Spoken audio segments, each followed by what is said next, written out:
Entendi. Ai. Tem que terminar o Indiana. Indiana tá muito bom, mas só consigo jogar ele de fim de semana. Tá muito bom. Você Indiana eu terminou, terminei, Bonatti? é muito bom. Terminei, adorei ele. Eu fiz os 1000 pontos até, eu fiz tudo nessa porra. É a melhor continuação, né? Desde o. É, desde o Fate of Atlantis. É. Quem Jogarei diria, também. né? Tem na Indiana Steam. Jones são 5 obras perfeitas, né, gente? É, Ainda bem. Estranho eles nunca terem feito um filme depois do terceiro, mas eles fizeram 2 jogos incríveis que continuam indo bem. Vocês assistiram o último filme? Não, eu assisti e eu acho o 4 melhor. Sério, eu gostei do quinto. Eu gostei muito mais do quinto do que do quarto. É que eu nem odeio o quarto, tá? Pra ser honesto. Mas eu só vi o o, quarto qua- no cinema. Então eu o não quarto ligo. ele tem uma ação mais bem dirigida, eu acho, sabe? Ele ainda. É É um do diretor Spielberg o melhor que tá quarto no. ainda, né? Sim, é um diretor melhor que o James Mangold, né?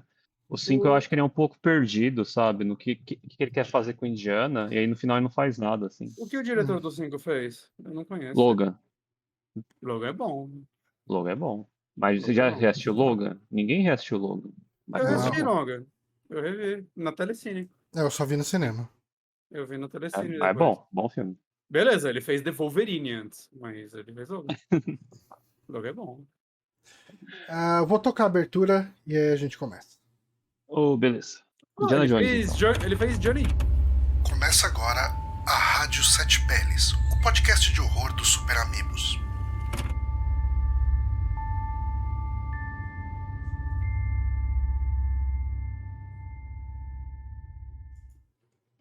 Sim, de volta para mais um podcast do Rádio Sete Peles. Eu sou Johnny Santos, estou aqui com o Guilherme Bonatti. Eu nem sei se eu ainda sei fazer isso, mas tô aqui. E estamos também com o André Moonrunner, o Kaoro. Boa noite. Eu digo uma coisa. Nunca abra uma Heineken na frente do Dennis Hopper. Porra.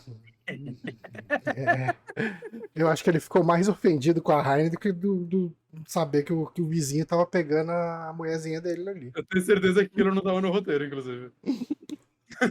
É muito bom esse momento que ele grita com o ator. Heineken! Fuck that shit! Back to Rainbow! E hoje a gente vai falar, a gente vai relembrar aqui o grande David Lynch, Saudoso. que nos deixou aí há pouquinho tempo. Quando foi que ele morreu mesmo? Foi no final do Foi ano mês passado ou passado, né? começo desse ano? Esse ano. Começo desse ano, antes de completar aí seus 79 anos. Bem 16 de janeiro de 2025, aos 78 anos. 4 dias antes de seu aniversário. De Muito 79. triste. Pois é, David Lynch E aí, Johnny tá homenageando ele, fumando fumando cigarro. cigarro. Cigarraço do David Lynch aí. Pois é. Assim, eu sou uma pessoa que foi ter contato com a obra do David Lynch meio tarde. Eu nem lembro por que eu fui assistir Twin Peaks. Porque todo mundo fala assista Twin Peaks, eu acho, né? Não, mas assim, o pessoal sempre falou isso e eu nunca liguei. Teve algum evento canônico que me fez de fato assistir, porque Twin Peaks ficou no Netflix muito tempo. E eu acho que eu peguei pra assistir quando tinha saído do Netflix. Sabe o que foi? Lembrei. Foi logo que o Paramount Plus chegou no Brasil, e uma das poucas coisas que tinha pra assistir no Paramount Plus era Twin Peaks. Tinha a primeira e a segunda temporadas lá. Aí E eu falei, eu acho que vai ser agora. Eu assinei, vi um episódio, e aí quando eu fui voltar a ver, tinha saído. Eu fiquei... Eles tiraram. Eu acho que Twin Peaks hoje só tá. No Mercado Livre. Eu acho que ele tava no Globoplay, mas acho que tiraram também. Tiraram. Tá no Mercado Play só. É verdade, tá no Mercado Play. Eu não falei zoando quando eu falei que tá no Mercado Livre. Sim. As 2 primeiras temporadas. E tinha o perfil do Twitter, final do Twitter, que era o Filmes no Drive, alguma coisa assim. Uhum. E eles pararam, mas existe a comunidade do Telegram deles, Acervo do Drive, que na verdade ela não é uma comunidade que você posta e tal, ela é só uma comunidade que eles subiam os filmes lá também, né? Resumindo, você entra lá, você tem acesso ao drive deles e tá completo o Twin Peaks lá. Todas as temporadas, o filme, tudo legendadinho pra quem quiser. Então é isso que eu vou fazer. Eu acho que eu Ó. deletei, mas eu cheguei a baixar Twin Peaks com a dublagem da Globo. Eu nem O sabia que tinha tido Celton dublagem no Mello. Globo. É, o Celton Celton Mello Mello, dublava? o Celton Mello faz o. Como que é o nome dele? Eu tô com Bob na cabeça, mas não é O Bob. Cooper? Não é o Não, Cooper que ele faz. Ele faz o. Ele não fazia o namorado bobalhão lá da menina? o James. O James. Cara, É Twin Peaks é assim. muito bom. O que eu lembro de Twin Peaks antes de assistir Twin Peaks era o Rede Globo apresentou Twin Peaks. Caralho, zero recordação. Mas, Eu tenho uma história também recente, assim, com o David Lynch, né? Eu nunca tinha visto nada dele até alguns anos atrás. E foi, tipo, eu não sei, foi uma época, assim, que tudo tava referenciando o Twin Peaks, né? Saiu Life Strange, que tem referências diretas a Twin Peaks. Uhum. Até se não me engano, o Odalos ou o O Oniken, Odalos tem. Fire of Odalos, né? Me. E aí eu Uhum. ficava, mano, todo mundo fala dessa porra. E eu lembro que eu baixei na época, não existia em nada, não tava nem na Netflix ainda, né? Nem tinha saído a terceira temporada. E eu só vi a primeira. E por muitos anos foi a única coisa que eu vi dele. E aí, na pandemia, saiu na época que eu tava comprando todos os box Blu-ray da Versátil, porque o preço ainda era mais aceitável, que agora deu uma boa subida nos preços. uhum. Eles anunciaram do David Lynch, eu falei, pô, acho que tem uma chance, né? E aí eu vi o Homem... Ah, na verdade, minha história veio um pouco antes. Quando eu era criança, eu vi uma parte de Homem Elefante, eu não entendi nada. Criança, tipo, deveria ter uns 11 anos. Passando, acho que na Eu Fox. assisti recentemente, tem um mês. Foi logo que o Lynch morreu. Eu assisti Eraserhead e eu também não entendi nada e eu tenho 40 e tantos anos. Mas, tudo bem. Mas É. aí eu não vi ainda muitos filmes dele. Tipo, eu acho que eu vi metade da filmografia dele. Uhum. Né? Eu ainda não vi Eraserhead, por sinal. Né? Mas é um diretor que eu tô aos poucos. Eu, tipo, não quero. A filmografia dele não é muito grande, então eu não quero queimar tudo de uma vez. Uhum. Uhum. Ao mesmo tempo que eu gosto de ver, eu tô indo atrás, eu vi alguns curtas dele, tem uns curtas muito legais dele. Então, assim, é um cara que eu aprendi a admirar, mas a uma certa distância. E, assim, ainda bem que eu demorei pra ver, porque eu sinto que se eu tivesse pegado os filmes dele pra ver, sei lá, 10 anos atrás, eu não ia ter gostado. É. Eu não ia ter entendido, né? Eu ia estar com outra cabeça. Eu acho que eu tava pensando, enquanto eu revia o Blue Velvet, né, o que... Porque, tipo, em período tão curto, eu sinto que eu comecei a gostar tanto dele. Eu sinto que eu começar a ver filmes italianos, inclusive Giallo, mudou muito a minha relação com o cinema. É. E eu acho que David Lynch, assim, eu comecei a apreciar mais porque eu vi muito Giallo. Não porque os filmes dele pareçam Giallos, mas porque eu aprendi a ver filme muitas vezes pela parte visual, sonora, saca? Me atentar a coisas que não é simplesmente eu tenho que entender o roteiro, né? Que é a coisa que a gente É. sempre fala aqui, que é o que a gente apanhou a primeira vez que a gente viu Suspiria, e que é um arrependimento, assim, que eu tenho de ter gravado aquele podcast daquele jeito. Tentando ver significado como se a única coisa que importasse do filme fosse a resposta, o significado e tudo mais, quando a obra tá aí para você sentir algo com ela, independente do que o autor queria passar, né? E o Lynch acho que o suprassumo disso no sentido de, tipo, ele é o cara que ele simplesmente cortava perguntas sobre os filmes dele, né? Eu amo ver entrevista com ele, que é tipo, eu sei que você não fala sobre o bebê, mas ele fala, eu não falo sobre o bebê. Sim. Você pode falar sobre tal coisa? Não. E ele fica quieto, ele só, não. Eu adorava isso e faz total sentido. Ainda bem que E o, ele foi assim durante toda a carreira dele, porque as obras dele hoje são internas pra gente conseguir ter a nossa visão sobre elas. e o Lynch, ele é um artista muito completo no sentido de que ele não é só um roteirista, escritor, né, e diretor. Ele também ele tem envolvimento com música, né? Ele Uhum. compõe, ele é pintor, desenhista. Ele é um cara que ele tá muito Ele era meio inserido em artesão arte. também, né? Porque ele até fazia uns props, parece, nos filmes dele. É. Sim, no Veludo Azul ele fez vários props. É, Tem uma escultura na casa da Dorothy, no apartamento dela, a gente vai falar mais sobre isso. Tem uma plaquinha de Lumbertown feito com madeirinha que ele que fez, né? Fora os móveis que tinha, tal, que ele sempre colocou nos filmes, tal. É um artista completo, né? É um Lembra um cara que. pouquinho, em paralelo, lembra um pouquinho o Cliff Barker, né? Também ele é meio assim, né? Tanto que Uhum. você tem coisas dele em filmes que ninguém sabe que tem relação com ele, né? Tipo aquela série da Sabrina, que depois que a série saiu, ela falou: todos os quadros da série foram pintados pelo Cliff Barker. Pegaram da casa dele, assim, quadros que ele pintou e colocaram lá. Saca? Que é um artista foda também, assim. Uhum. E o Em outro Lynch, ele estilo. era um artista, assim, bem completo, cara. Ele entrou no cinema porque ele estava pintando um quadro quando ele estava estudando artes, né? Artes plásticas. Ele achou muito louca a ideia do quadro dele se mexer, sabe? Do movimento Hum, que poderia ter no quadro dele, naquela imagem que ele estava pintando. E aí, a hum. partir daí, que ele foi começar a explorar o cinema com os curtas dele, né? O Bonatti falou, tem uns muito interessantes, tem uns muito assustadores, porque eles são muito surreais, né? Então, a gente não sabe muito bem como Eu, reagir. eu sinto que os curtas são, tipo, o extremo dos filmes dele, assim, que ele pega todo o sentimento que no filme ele passaria em 2 horas, ele tenta passar em 7 minutos se ele consegue. Os curtas é mais perturbador que os filmes dele, em muitos sentidos. Eu não assisti inteiro, mas eu vi um pouco mais da metade do documentário que o Moonrunner mandou pra gente sobre Blue Velvet. E eu Uhum. acho que o Dennis Hopper define muito bem o Lynch como o tipo da arte do Lynch como surrealismo americano. Né? Uhum. Ele é um surrealismo, mas não é aquele surrealismo das artes que a gente vê alemãs, europeias de maneira geral. Ele é um surrealismo que evoca muito um sentimento. Ele tem um sentimento muito americano nas coisas que ele faz. Né? Sim.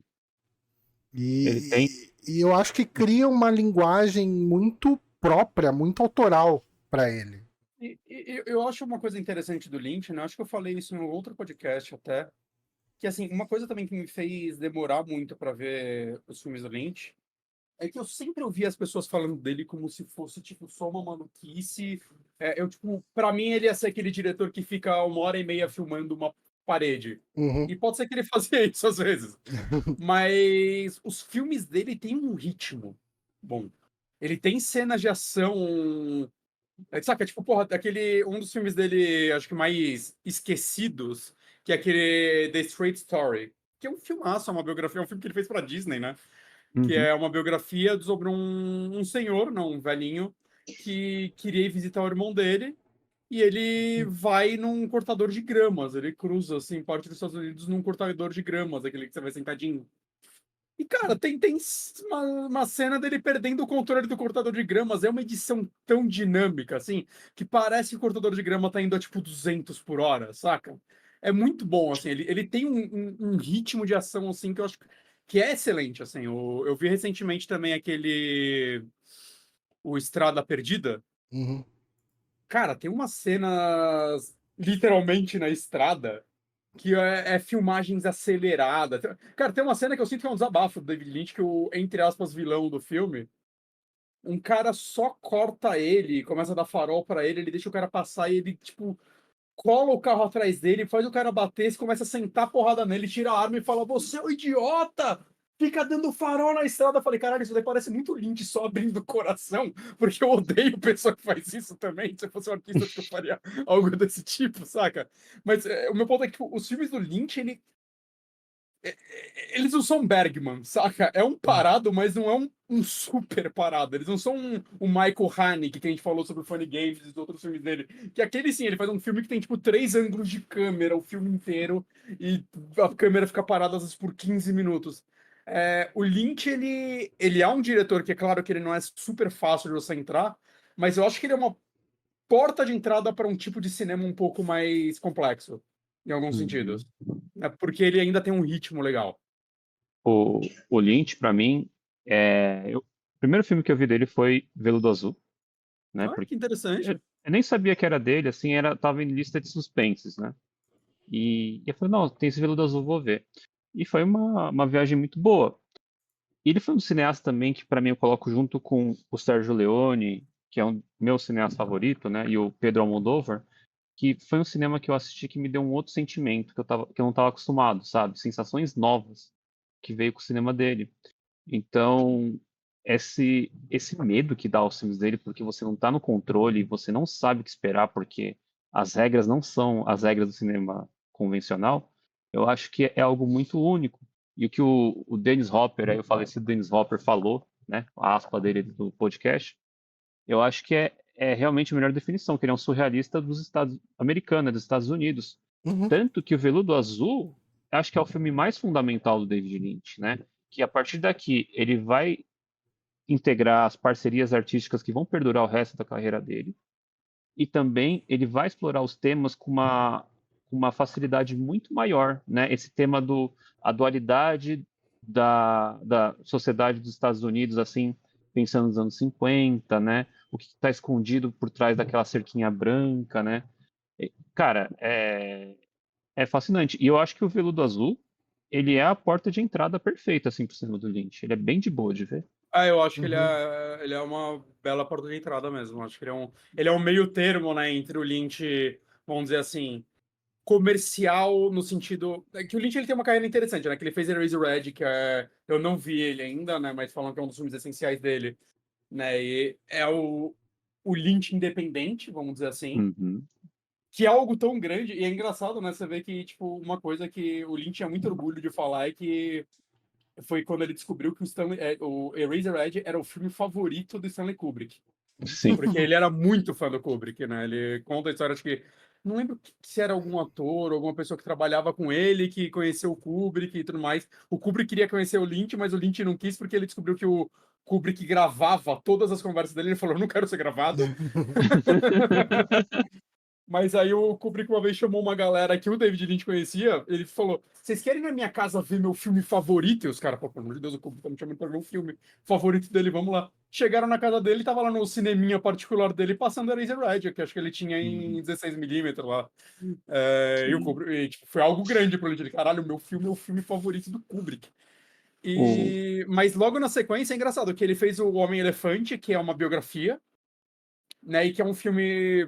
Tipo, é difícil falar que ele é um filme bem tradicional, porque ele é um filme, tipo, preto e branco, né? Tem umas cenas de sonho do Homem-Elefante que são cenas mais surreais, né? Mas é um filme. É uma biografia. É um filme de boa de ver. Você consegue ver sem nem saber que é do David Lynch. sim. Aí ele fez o Duna, que foi o grande filme de estúdio dele, o maior fiasco da vida dele, né? Ele foi chamado pra fazer Star Wars antes ou depois de Duna, Moonrunners, sabe? Foi um pouco antes, né? Porque o George Lucas ficou muito impressionado com o Homem-Elefante, né? Que foi um filme que chamou muita atenção. Produção do Mel Brooks, né? Isso é sempre legal de lembrar, porque Verdade. O Mel Brooks, ele até comprou um casaco pro David Lynch, que ele não tinha nada lá no estúdio, estava passando frio.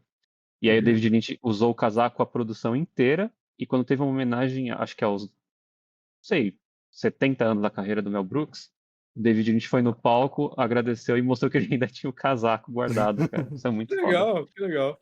Mas Mas aí é interessante que eu queria muito saber por que ele aceitou fazer Duna, né? Se ele rejeitou Star Wars na época e ele aceitou fazer Duna, que era uma.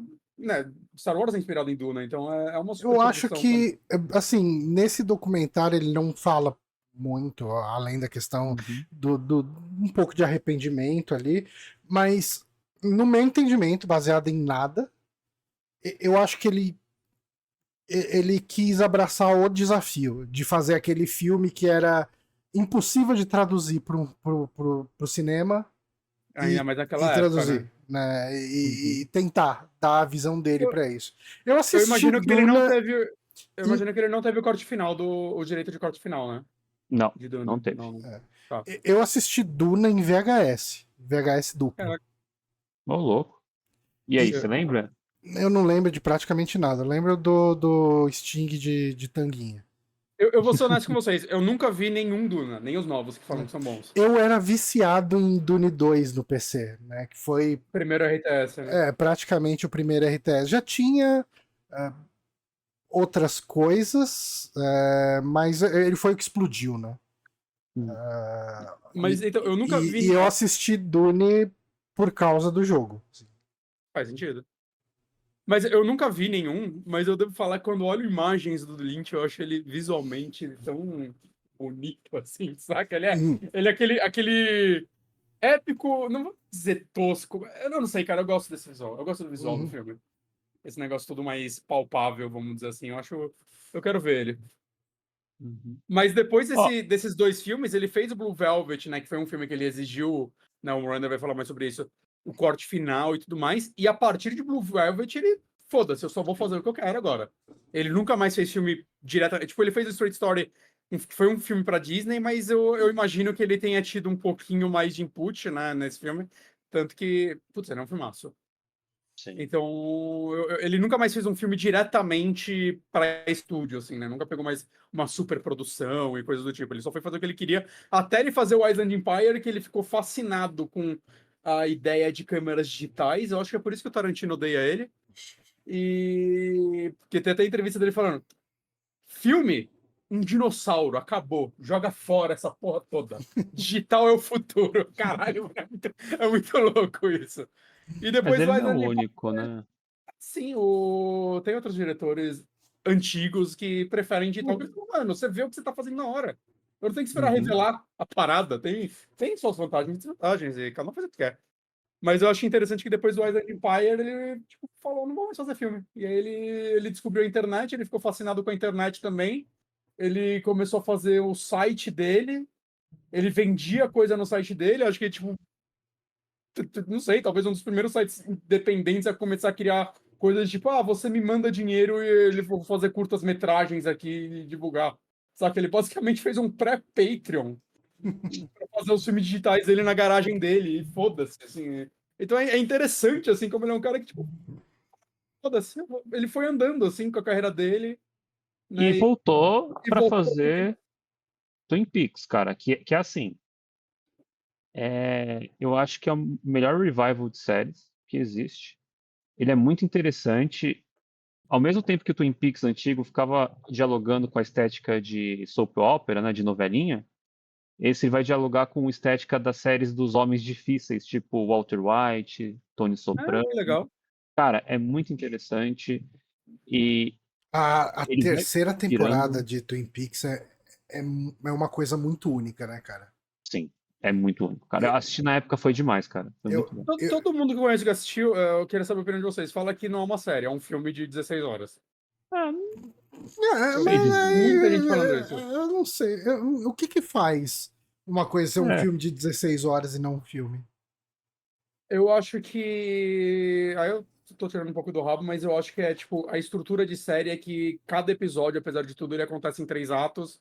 E eu vejo gente falando que Twin Peaks, a última temporada, os episódios não seguem exatamente a estrutura de 3 atos. É como se os 3 atos estivessem no decorrer de toda a temporada. Eu não assisti, eu só vi a primeira. Né? Então Hum, eu só tô pegando o que eu já ouvi gente falar. E uhum. eu posso estar errado, vocês assistiram, vocês sabem mais do que eu, vocês podem me corrigir. Não sei, eu consigo enxergá-la perfeitamente como uma série, sim, cara. uhum, sim. É, Ah, ela tem até é uma que estruturinha. Todo mundo falou é, merda. o que, o Todo que que eu mundo. acho, Não, as assim, pessoas. a primeira temporada de Twin Peaks, eu acho que ela é muito foda porque não se fazia série televisiva naquele formato. A gente tá falando de algo muito, muito pré-Sopranos, assim, né? Tipo, Pré-arquivo X, né? pré, Muito. pré muita coisa. Então, ela é muito. Cara, assim, ela é muito visionária, ela é muito avant-garde, sabe? Ela é muito pra frente, assim, no que ela faz. É uma série curta, né? A primeira temporada. Sim, tem uns 8 Uhum. episódios só, né? 9 com piloto. Uhum. Bem curtinha. A segunda temporada é complicada, cara. Eu Sim. acho que ela vira um novelão no pior sentido.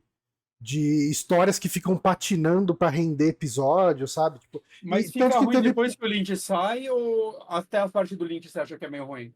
Eu não sei quando ele exatamente sai. São uns 6 episódios que são sem ele, pelo que eu sei, mais Cara, ou menos. ela tem o quê? Uns 20 e tantos episódios a Acho que segunda temporada? 22.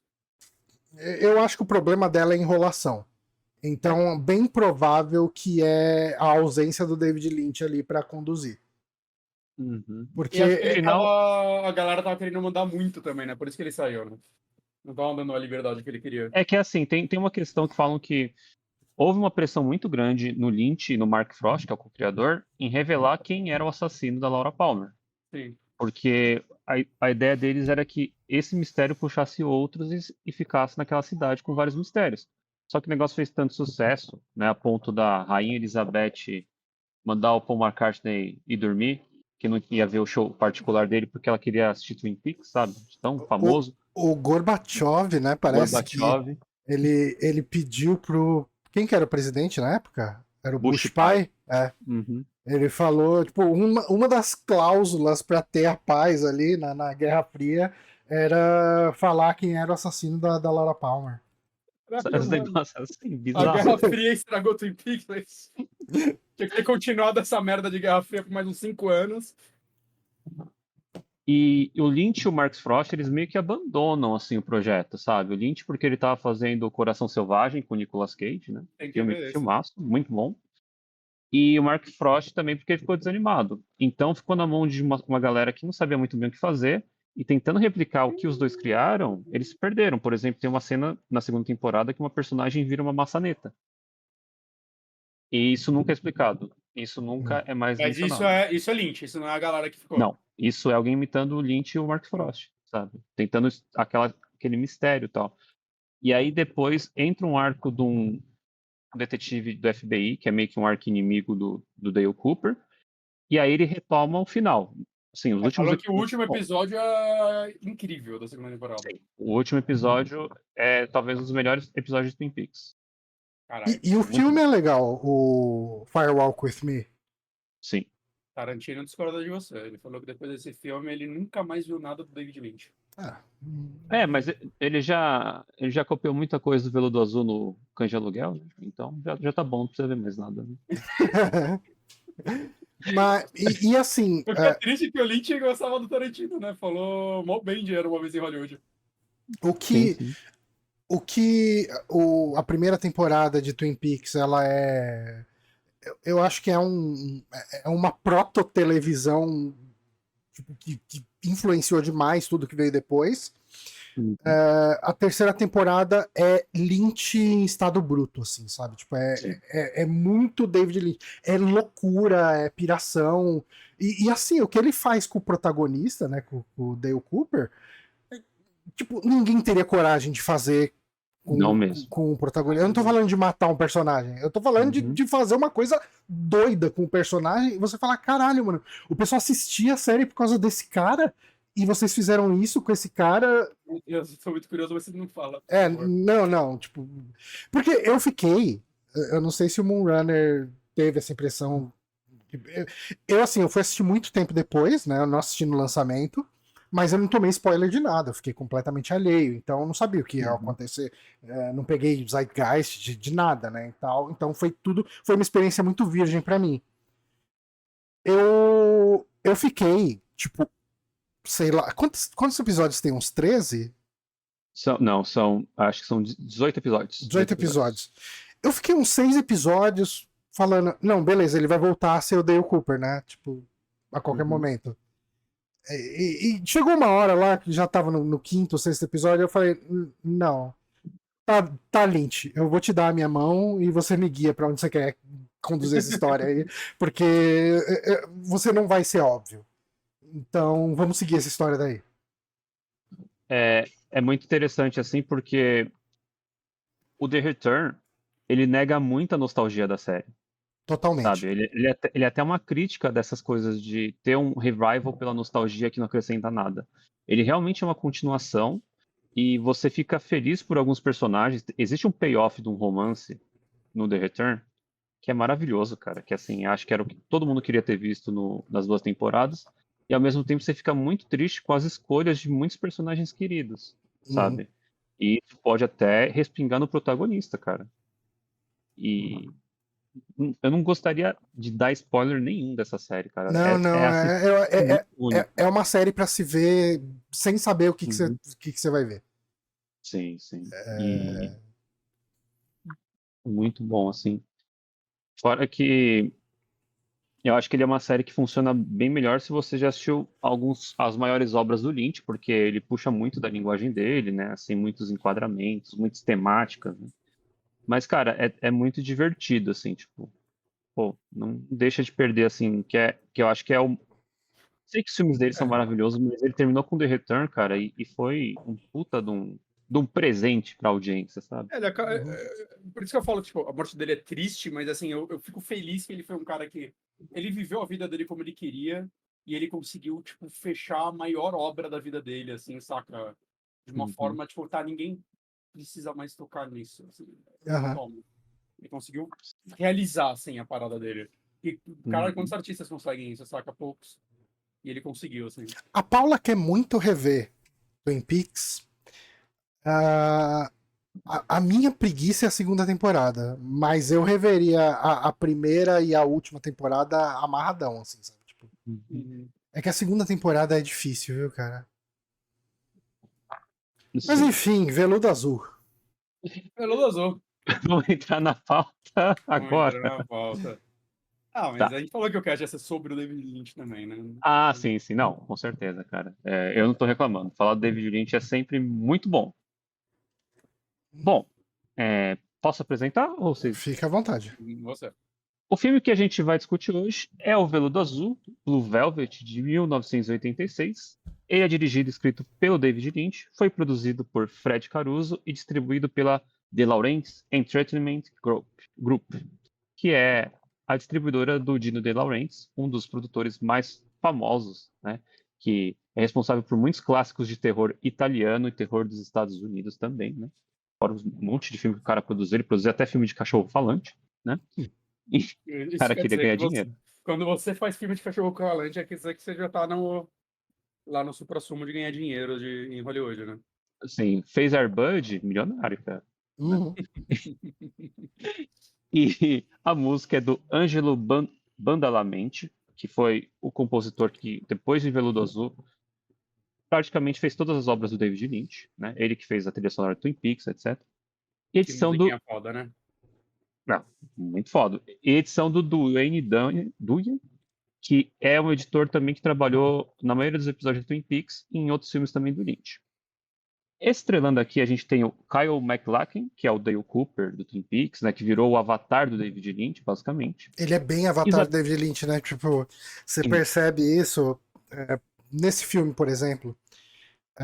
Quando o pessoal, puxando por aquele documentário lá, né? O pessoal falou como que o David Lynch se veste e assim, todas as vezes que você achar, que você vê alguma entrevista, alguma coisa, um documentário sobre David Lynch, ele tá vestido exatamente assim, né? Que é tipo uma calça caqui, uma camisa social, uma gravata, né? Tipo, é esse o estilo dele. E eles são parecidos, né? Sim. Sim. Eles são E bem parecidos. o Kyle, o Jeffrey, né, o personagem do Kyle MacLachlan, ele se veste muito parecido com esse estilo, assim, né? E assim, quando você vê nesse documentário o David Lynch falando sobre como ele teve a ideia do filme, né? Ele teve algumas ideias de um cara achando uma orelha e aquilo levando a um mistério, e daí a questão do voyeurismo, e daí ele entra num quarto de uma mulher e ele começa a ver e ele descobre um mistério ainda maior e tal. Quando ele fala sobre essas ideias, tudo isso, ele fala como se fosse um sonho dele. Sabe? Ah, e eu achei uma orelha num lugar, eu não sei o que, então o Jeffrey, né, é muito um avatar do David Lynch nesse filme. Sim. Sim. Bom, o Kyle, ele é o Jeff Belmont, protagonista. A gente também tem... E por sinal, só uma coisa, desculpa cortar, mas ainda falando sobre o Kyle também um pouco, né? Ele é um cara, assim, eles viraram, tipo, melhores amigos, né, depois. Total. Você vê a entrevista dos dois juntos, eles me lembram muito, sabe, o Peg e Nico Frost, que é aqueles amigos que já estão naquela etapa da relação de um completar a frase do outro, Uhum. né? Eles são total nisso e, assim, muito triste e bonita a declaração que ele fez pro Lynch depois que ele faleceu, né? Sim, sim. Que ele realmente ele mundo, deve a né? carreira dele ao Lynch, né? Ele, porra, o primeiro filme dele foi Duna, né? O cara o Lynch escolheu ele pra fazer tipo o primeiro épico dele e único. E depois desse fiasco que foi Duna, o Lynch foi lá e chamou ele de novo pra fazer o próximo filme dele. Depois chamou ele pra fazer Twin Peaks, que foi uma coisa que definiu a carreira dele. Saca? Tipo, e tudo isso abriu portas pra ele poder virar um vilão dos Flintstones. Então, Que, inclusive, é um filme Que volta e meia eu penso muito sobre ele, cara. Eu vi esse filme ano passado ou retrasado pela primeira vez, eu vi inteiro. Eu achei mó legal, eu não entendo porque as pessoas criticam, eu não consigo imaginar uma adaptação cinematográfica dos Flintstones ser melhor que isso, cara. Ainda mais cheio de efeito prático, mano. Ô, os dinossauros, tudo animatrônico pra caralho. Ô, mó legal esse filme. Até hoje, quando eu vou falar, o John Goodman, eu falo Fred Flintstone, sabe? Pra mim é definitivo, cara. E Ó, vamos aí, ele tá em Fallout, né? Tá em Muito Fallout. bom ele em Fallout. Eu fiquei tão feliz, eu não sabia que ele tava em Fallout até ele aparecer, eu abri um sorrisão. Eu, caralho, que foda. muito bom. E doido pra ver o que ele vai fazer na segunda temporada, hein? Porque eu acho que ele vai ter uma participação maior agora. Ah, sim, também. Sim. Isabella Rossellini, como a cantora Dorothy Valens. Uhum. Dennis Hopper, ressuscitando a carreira dele, né? Dennis Hopper é um cara muito complicado, a gente pode até falar um pouquinho. Odiando sua Heineken, né? Odiando Ele. Como... Dá pra fazer um podcast só sobre o Dennis Hopper, mano. Dá, É cara. muito bom, mano. Dá pra fazer um true crime sobre o Dennis Hopper, se bobear. O Dennis Hopper, ele é o Frank Booth. Laura Dern também, que foi um dos primeiros filmes dela, como a inocente Sandy Williams. E aqui eu coloquei um... A Laura Dern, eu achei curioso uma coisa dela, né? Que antes de fazer esse filme, ela fez aquele filme, caralho, esqueci o nome dele. É uma biografia também de um cara que tinha algum problema. O Mask. Isso. Ela tinha feito esse Uhum. filme, e aí quando ela parece que. Eu nunca vi esse filme, mas a personagem dela no filme é cega, né? E aí quando ela foi escolhida pro filme, o Lynch nunca tinha visto nenhum filme dela. Mas aí o Rossellini. Você diria que ele escolheu ela às cegas? Mas a Rossellini, quando escolheu ela falou que ela, tipo, tinha gostado tanto do papel dela naquele filme, né? E, tipo, tinha achado que ela tava tão convincente, que ela ficou, mas por que ela contratou uma cega pra fazer esse papel? se, tipo, não tá no roteiro que ela é cega. Ela não sabia que ela não era cega. Curioso isso.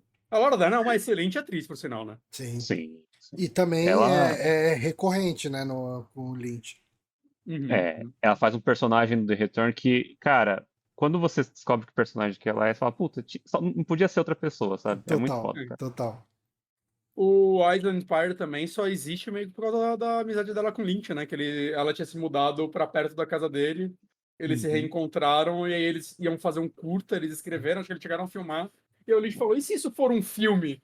Aí ele gravou sem nenhum roteiro 3 horas de filme. Sim. Com ela.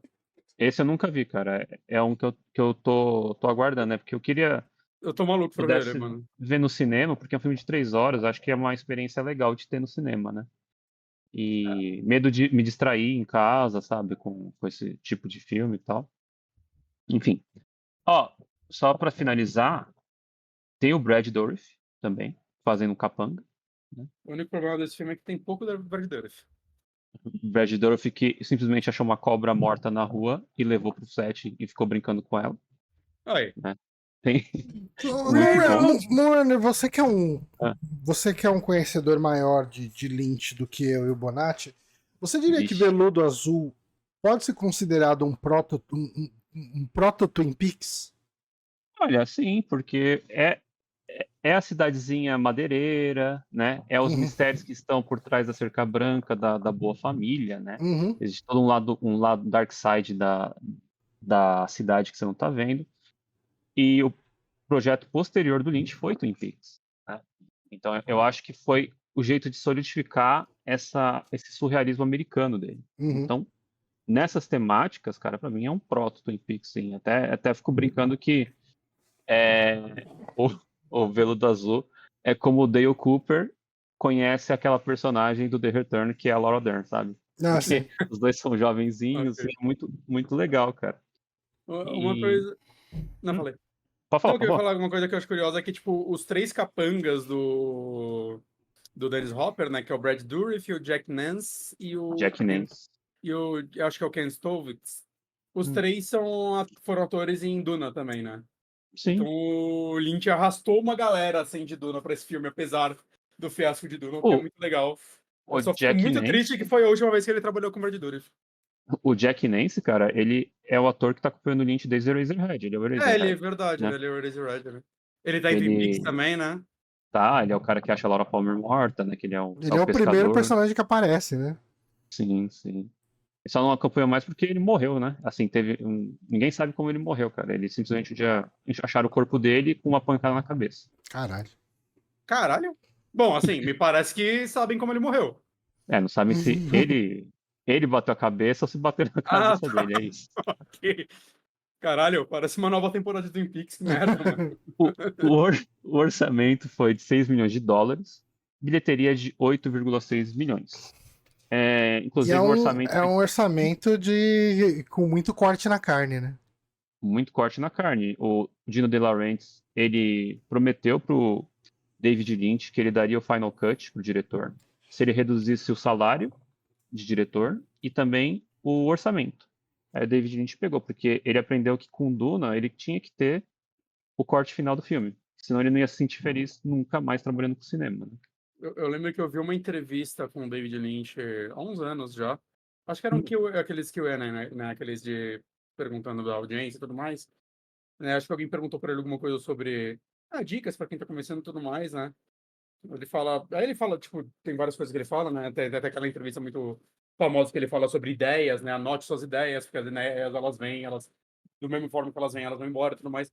Mas uma das coisas que ele comenta, né, nessa pergunta em específico é sempre negocie o corte final. Ele falou, sempre negocie o corte final dos filmes. Saca? É a coisa, se você quer fazer arte, se você tá fazendo isso por dinheiro, ele falou, nem fala comigo. Mas se você quer fazer arte, negocie o corte final, porque senão você vai se arrepender. Claramente a experiência dele com Duna, talvez Homem-Elefante ele não tenha tido o corte final também, eu acredito, né? Porque foi um segundo filme meio grande dele, eu não sei dizer. Né? Mas parece que a partir daí ele nunca mais aceitou fazer nada sem o corte final, ao ponto dele ter reduzido o salário dele pela metade em troca do corte final, né? O que mostra, caralho, quem faz isso, sabe? O cara tava muito mais preocupado em ter a visão dele filmada do que com o dinheiro que ele ia ganhar com isso. E esse corte final foi na palavra, né? Assim, tipo, Sim. não foi divulgado na época. Que o Dino virou e falou pra ele, cara, se eu liberar pra você, eu vou ter que liberar pra todo mundo o corte final e vai virar uma loucura. Mas... Vou ter que liberar pro cara que tá fazendo filme de cachorro falante. E assim, cara, ó, eu te dou a minha palavra que você vai ter o corte final. E de fato foi respeitado. Assim, mas assim, foi extraoficial. Ainda bem que ele negociou com ele e não com o Harvey Weinstein, né? Porque esse daí mutilava, não respeitou nem o Scorsese, mano. Mutilava o filme do Scorsese e foda-se. Mas é interessante, né? Que então foi decisão do Lynch jogar 2 horas de filme no lixo. Porque o Lynch filmou 4 horas desse filme e 2 horas ele cortou fora, assim, pra arredondar pra 2 horas o filme. E parece que as cenas, boa parte ficou perdida, né? E encontraram uns anos atrás, parece que 50 minutos dessas cenas, e aí tem um Blu-ray de 2011 que tem elas em cenas excluídas e tal. Eu queria muito ver elas um dia. Mas, pelo que eu li dessas cenas, foi a escolha certa ele ter cortado. Sim. Parecia muita linguiça, assim, cena, tipo, antes do... Eu chamo ele de Cooper, caralho.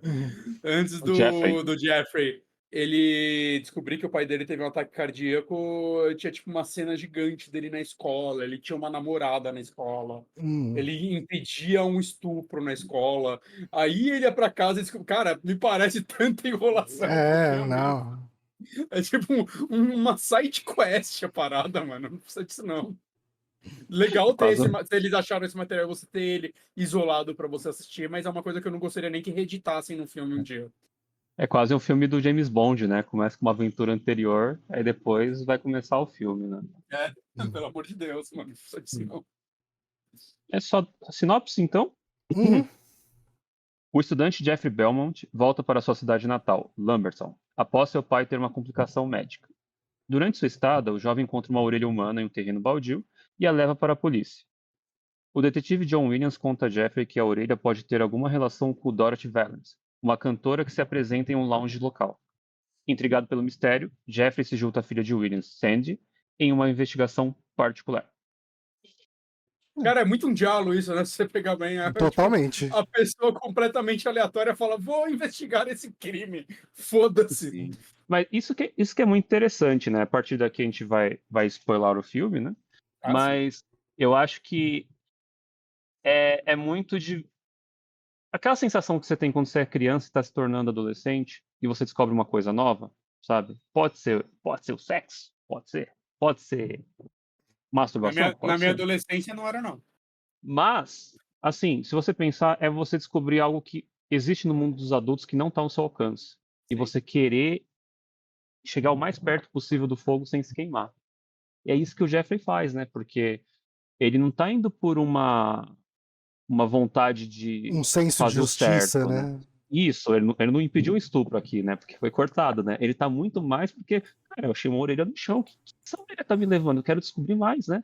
Aí tem Eu, essa cantora aí que é gostosa, vou ver o que ela tá fazendo, né? Eu acho que até hoje o ser humano tem um pouco disso, só que de uma forma um pouco mais segura, vamos dizer assim, mas quantas vezes você não viu, sei lá, um vídeo no TikTok de uma pessoa falando, meu Deus, eu comprei um iFood e veio um rato dentro.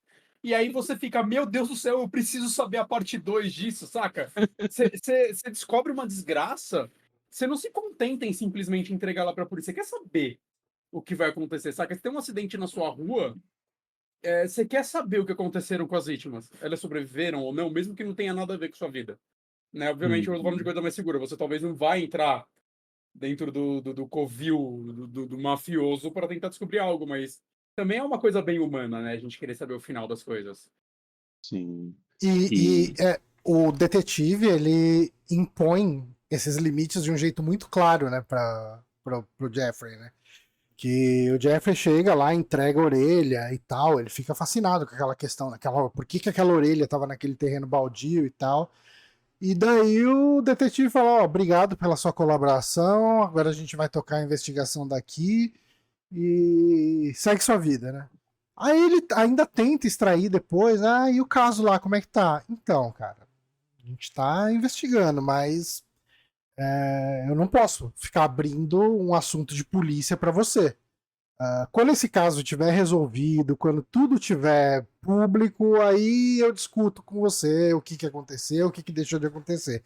E isso gera uma frustração muito grande no Jeffrey, né? Fala, porra, mano, não, eu quero saber o que tá acontecendo, né? Uhum.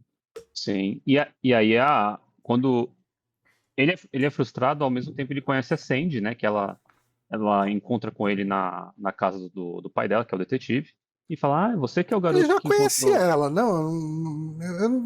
eu tinha a Então, impressão de que eles se conheciam da infância dele na cidade. eu Tem um pouco também disso. tive essa impressão, mas aí ele começa a contar tudo sobre onde ele mora, tal, né? Pra ela, nessa cena mesmo. Mas tem uma familiaridade, né? Uhum, Quando eu revi o filme, eu tava pensando que eles eram amigos de infância, sabe? uhum, Por ter essa cumplicidade. Mas a Sandy também é uma outra voyeur, né? Porque ela ficou uhum, ouvindo as conversas do pai dela, lá sim. no escritório, que é em cima, o quarto dela é em cima, tal. Vaza pro quarto dela, né, gente? Calma aí. E, Ué, e eu acho muito louco. Não, Tem uma mas aí cena nesse. o próprio David Lynch fala que ela é uma voyeur também. É vazou do Não todo quarto dela. mundo. David Lynch tá julgando demais. Tá explicando o filme, né? Ah, então ele O, explicou o filme, é isso? o que eu acho muito louco nessa cena é que eles começam a se conhecer, e aí o Jeffrey faz a dancinha do pato, assim, sabe? Você sabe qual que é a dancinha do pato? Assim, do nada pra mim, né, É, sabe? Chicken Dance. Tem uma coisa que eu acho muito legal também nessas caminhadas. A primeira vez que ele vai fazer uma caminhada sozinho, né? Depois que eu acho que ele entregou a orelha e tudo mais. Que aí ele vira pra mãe dele e fala: vou só andar aqui no bairro aqui. Eu adoro, tipo, eu acho que essas coisinhas que dão uns flavorzinhos no filme do Lynch, que ele sai para andar e só tem um cara esperando o cachorro cagar, assim, do lado de fora, um gordão, tipo, sei lá, um Sim, poodle, assim, esperando o cachorro cagar, ou algo do tipo. E é tipo, sim. ele só a cena com a cabeça e segue. Eu acho legal isso, isso lembra muito a parte que, tipo, pode ser um proto Twin Peaks, que é tipo, cara, ele tá numa sociedade, saca, numa vizinhança, É. né? E essa Existe uma vizinhança tem cidade, vida. existe uma cidade além dos personagens do É, filme. tem Sim. vida nesse lugar, A né? Eu acho isso loja, a muito legal. loja do pai do Jeffrey, que tem os dois atendentes, que um é cego e o outro sempre anda com ele, Aham. sabe? É muito bom, cara. É muito Twin É, Peaks mesmo, né? todo personagem tem que ter alguma característica, né? Ele não é só o atendente, né? No filme Uhum. do David Lynch. E ao E mesmo tempo, ele não serve como um mecanismo de roteiro em nenhum momento, né? Ah, Tem esse cego que sempre sabe o número de dedos que o cara tá levantando ali e tal. Não sei o quê. Puta, em algum momento esse cego vai voltar e ele vai descobrir uma coisa que ninguém tá vendo. Não, ele é só esse personagem que trabalha na loja. Tipo, ele não vai ter função na trama mesmo. lembra um pouco, tipo, você pegar um Shaun of the Dead do Edgar Wright, como ele dá característica para todo mundo em volta também do filme, mesmo uma pessoa, tipo, sei lá, as pessoas do bar, que nem Uhum. tem fala, saca? Mas eles começam a conversar sobre as pessoas porque elas têm características. O Big Al, que nunca nem aparece no filme, mas a gente sabe que ele acredita que cachorros não conseguem olhar para cima. Saca? É esse tipo de flavorzinho que eu acho total, assim, deve ter alguma experiência do Lynch, né? Tipo de coisa. Se tudo tiver uma camada legal para as Uhum. pessoas, tipo, ver que é um mundo vivo, que essas pessoas vivem além dessa história. Eu acho Sim. isso legal. Uhum. Não, eu acho que é muito da graça É legal do. que atrás do Bonatti tem um cachorro olhando pra cima. É, olha aí. Mas acho que isso é muito da graça dos filmes do Lynch de não ter explicação. Simplesmente esse mundo é assim, cara. E ok, você tem o moço lá que é cego, você tem o cachorro cagando, né? Pô, a própria gangue do Frank Booth, o Jack Nance, que fica toda hora falando, meu nome é tal, assim, pro Uhum. protagonista, sabe? Você nunca entende porque ele tá fazendo isso, né? As dançarinas que vão no rolê depois, mais tarde, e sobe no carro e fica dançando lá, que nem uma doida, enquanto tá acontecendo uma cena muito horrorosa com o Jeff, né? Sim. É maravilhoso, cara. É, eu gosto. Vamos só voltar um pouquinho. A abertura do filme é muito boa, né? Sim, Porque sim. começa com a música Blue Velvet, né? Que é uma música dos anos 60 tocando. E você vê toda aquela cena do que a gente entende que é a sociedade dos Estados Unidos, como eles querem vender pra gente, que é o cercadinho branco, né? O carro de bombeiro passando assim, com o bombeiro dando tchau, né? E o pai de família lá cuidando do jardim, que é o pai do Jeffrey. Ele tem algum problema de saúde que ataca ele, que Uhum. nunca fica claro, parece um derrame, né? Um derrame, um ataque cardíaco, alguma coisa nesse sentido. E ele cai enquanto ele tá regando as plantas, o cachorro fica mordendo a água, né? É. E aí tem um zoom na grama, embaixo da terra a gente vê um monte de insetos correndo, fazendo um barulho assim que parece algo perigoso, né? Algo meio assustador. Uhum. E a temática do filme, né? Que é aquilo que está escondido a, bem à nossa vista, né? Que é o que está embaixo dessa sociedade, né? Se você É. virar numa rua errada naquele bairro, você vai encontrar aquela fábrica do Frank Booth, o bloco de apartamentos que a Dorothy vive, que é um lugar muito esquisito, né? Então, cara, é muito legal, porque é um filme que não precisa de explicação, né? Ah, sim. Não precisa de forma alguma. E o que vocês acham da Dorothy? Que eu acho que é um personagem muito interessante. Cara, eu acho que ela é uma personagem que, tipo, em muitos momentos, ela me lembra muito, tipo, o cerne de. É porque a gente conhece muito pouco a Laura Palmer no Twin Peaks, mas assim, para quem assistiu Twin Peaks, então eu vou dar um pouquinho de spoiler aqui. É aquela pessoa que está envolvida numa trama muito maior que ela, né? Sim. Uhum. E ela tá refém de uma situação, que é um pouco o que a gente descobre principalmente no filme, né, do Twin Peaks, no Firewalk with Me, que eu acho que tem um pouco ali, não é uma ligação tão direta, porque a Laura Palmer ainda tinha uma fachada de boa moça, né? Todo mundo via ela como a boa moça e ela tinha coisas por baixo ali que as pessoas não sabiam.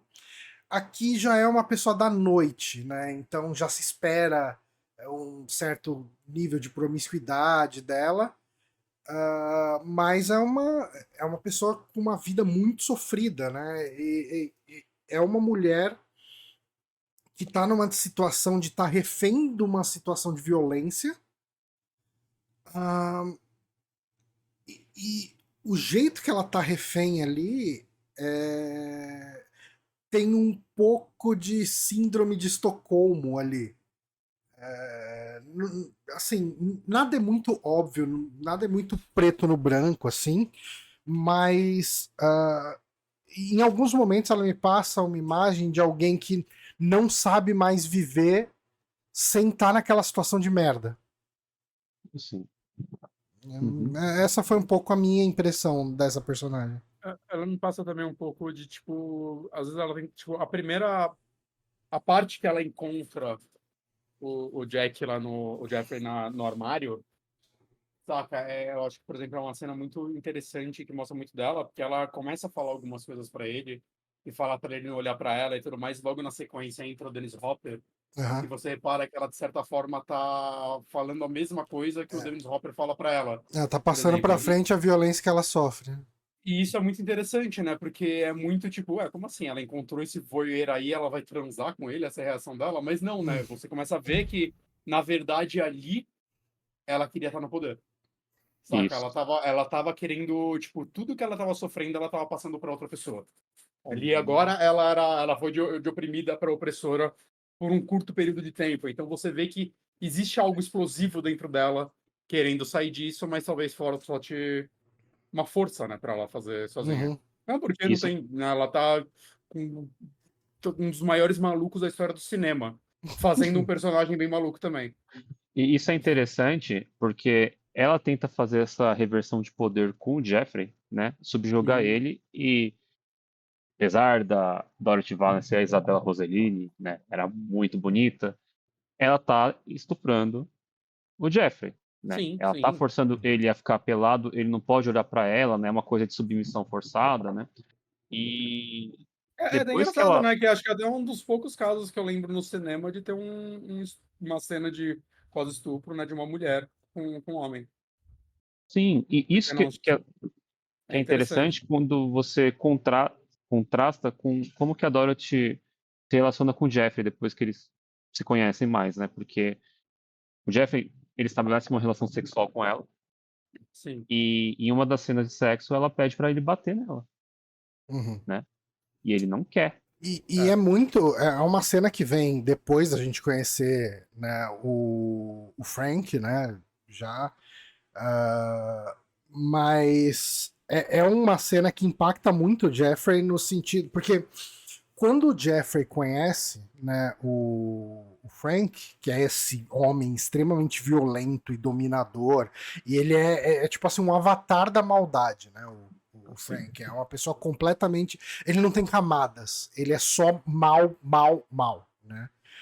E a reação, né, principalmente do Jeffrey conversando com a Sandy, é caramba, como que existe gente. Por que existe gente má desse jeito no mundo, né? Tipo, Uhum. porque são pessoas que não têm contato com essa parte da sociedade, gente tão ruim. E no momento que ele tem essa relação com a Dorothy e ele vai para esse lado violento, ele entra em contato com esse lado mal dele, isso assusta ele também, né? Tipo, isso gera um medo, falar, puta, cara, será que isso tá em mim também? Tipo, será que essa é a resposta de por que as pessoas são más, né? Tipo, isso tava aqui comigo o tempo inteiro. Que uma coisa que eu acho que vale a pena mencionar aqui, né? A gente tem algumas pessoas que escutam o podcast e não assistem o filme. Falar um pouquinho sobre o plano, né? Que, como a gente falou aqui, né, a história começa com o Jeffrey achando, né, a orelha lá num terreno baldio ali. Não, o Jeffrey ele tava morando em outra cidade, ele volta para a cidade porque o pai dele tem esse derrame, esse AVC, esse ataque cardíaco, essa condição que ele teve, então ele volta para cuidar do pai dele. E enquanto o pai dele tá lá no hospital, ele tá andando pela cidade e ele acaba descobrindo nessa orelha, e isso cria esse fascínio todo. E daí a Sandy, né, que passa para ele as informações, fala, ó, eles estão desconfiados da Dorothy, que é uma cantora numa boate e tal, ela pode estar envolvida com isso. E daí ele tem a ideia, né, cara, e se eu me infiltrar no apartamento dessa mulher para ver o que tá rolando lá, né? E é um plano muito de merda, né? Porque é uma chance muito grande de dar bosta. E daí ele pega, né, na loja do pai dele lá, um macacão de dedetizador. Ele finge que vai... Ele combina, né, com a Sandy de... Eu não lembro qual que era o papel da Sandy nesse primeiro plano. Ela ia entrar como testemunha de Jeová depois de um tempo pra distrair a Dorothy, né? A ideia é que o Jeffrey ia entrar no apartamento da Dorothy vestido de dedetizador e enquanto ele estivesse lá dedetizando a cozinha ali, a Laura Dern, né, a Sandy ia chegar lá, bater na porta, se fingindo de testemunho de Jeová. No que a Dorothy estivesse distraída, ele ia abrir a janela para ele conseguir entrar na casa à noite, né? E daí acaba que enquanto ele tá fazendo a dedetização ali, chega um cara, um homem ali, que até então eu acho que ele não conhecia o cara ainda, né? Não sabia quem que era esse cara que chegou lá. O Homem Amarelo. Era o Homem Amarelo. Isso, o Homem Amarelo. E enquanto esse cara tá distraindo a Dorothy, ele pega uma chave que tava embaixo da pia ali, né? E fala, beleza, posso usar essa chave pra entrar no apartamento enquanto a mulher não estiver aqui, porque ele sabia já que a mulher cantava na boate toda noite ali, né? E daí, assim, esse é o começo do plano, ele acaba voltando lá à noite, e ele tá investigando a ideia, né, desse plano, quando ele vai pro apartamento, é que ele queria ver o que ele achava lá dentro do apartamento da mulher, e ele pede pra Sandy, na verdade a Sandy se oferece, né, a avisar se chegasse alguém ali, ela ia tocar a buzina 4 vezes, né, do carro, só que na hora que ela faz isso, é bem a hora que o Jeffrey dá descarga na privada ali, então ele não ouve as buzinas. E por que ele dá descarga? Porque enquanto ele tá no clube vendo a Dorothy cantar Blue Velvet com a Sandy, ele tomou Heineken, né? Aí ele Se ele não tivesse tomado a Heineken... A Heineken é o vilão do filme, mano. Então, e aí acontece que o Jeffrey, ele acaba ficando preso no apartamento, ele se esconde no armário, e aí depois ele acaba testemunhando o que é o Frank Booth, que é um cara que chega mega violento. A Dorothy, né? Ela... Hoje é engraçado ver porque ele sabe o final do filme, né? Mas quando eu vi pela primeira vez, é muito tenso. Que é um cara muito explosivo, muito assustador, que o Dennis Hopper, ele chegou pro David Lynch e falou, cara, eu sou o Frank Booth, você tem que deixar eu entrar nesse filme, porque eu sei quem é esse cara, sabe? Isso é muito louco, porque tem uma lista gigantesca de atores que o David Lynch cogitou para esse papel, e vários deles falaram, não, mano, esse personagem não tem nada, ele é só violência pura. É só violência. Tipo, não quero um personagem assim no meu corpo. Tipo, todo mundo fala, tipo, uns atores que você olha assim, que fazem personagens carrancudos, tá ligado? Ninguém aceitando esse papel, porque era muito violento, e o Dennis Hopper vira e fala, pelo amor de Deus, sou eu, deixa eu fazer. Isso diz tanto sobre ele, mano. Sim. Inclusive, eu li que originalmente ele ia usar Gazélio, né? Isso. E o Dennis Hopper que falou pra ele, não, então, mas tem um negócio aí que você cheira que você fica mais sexualmente ativo e tal.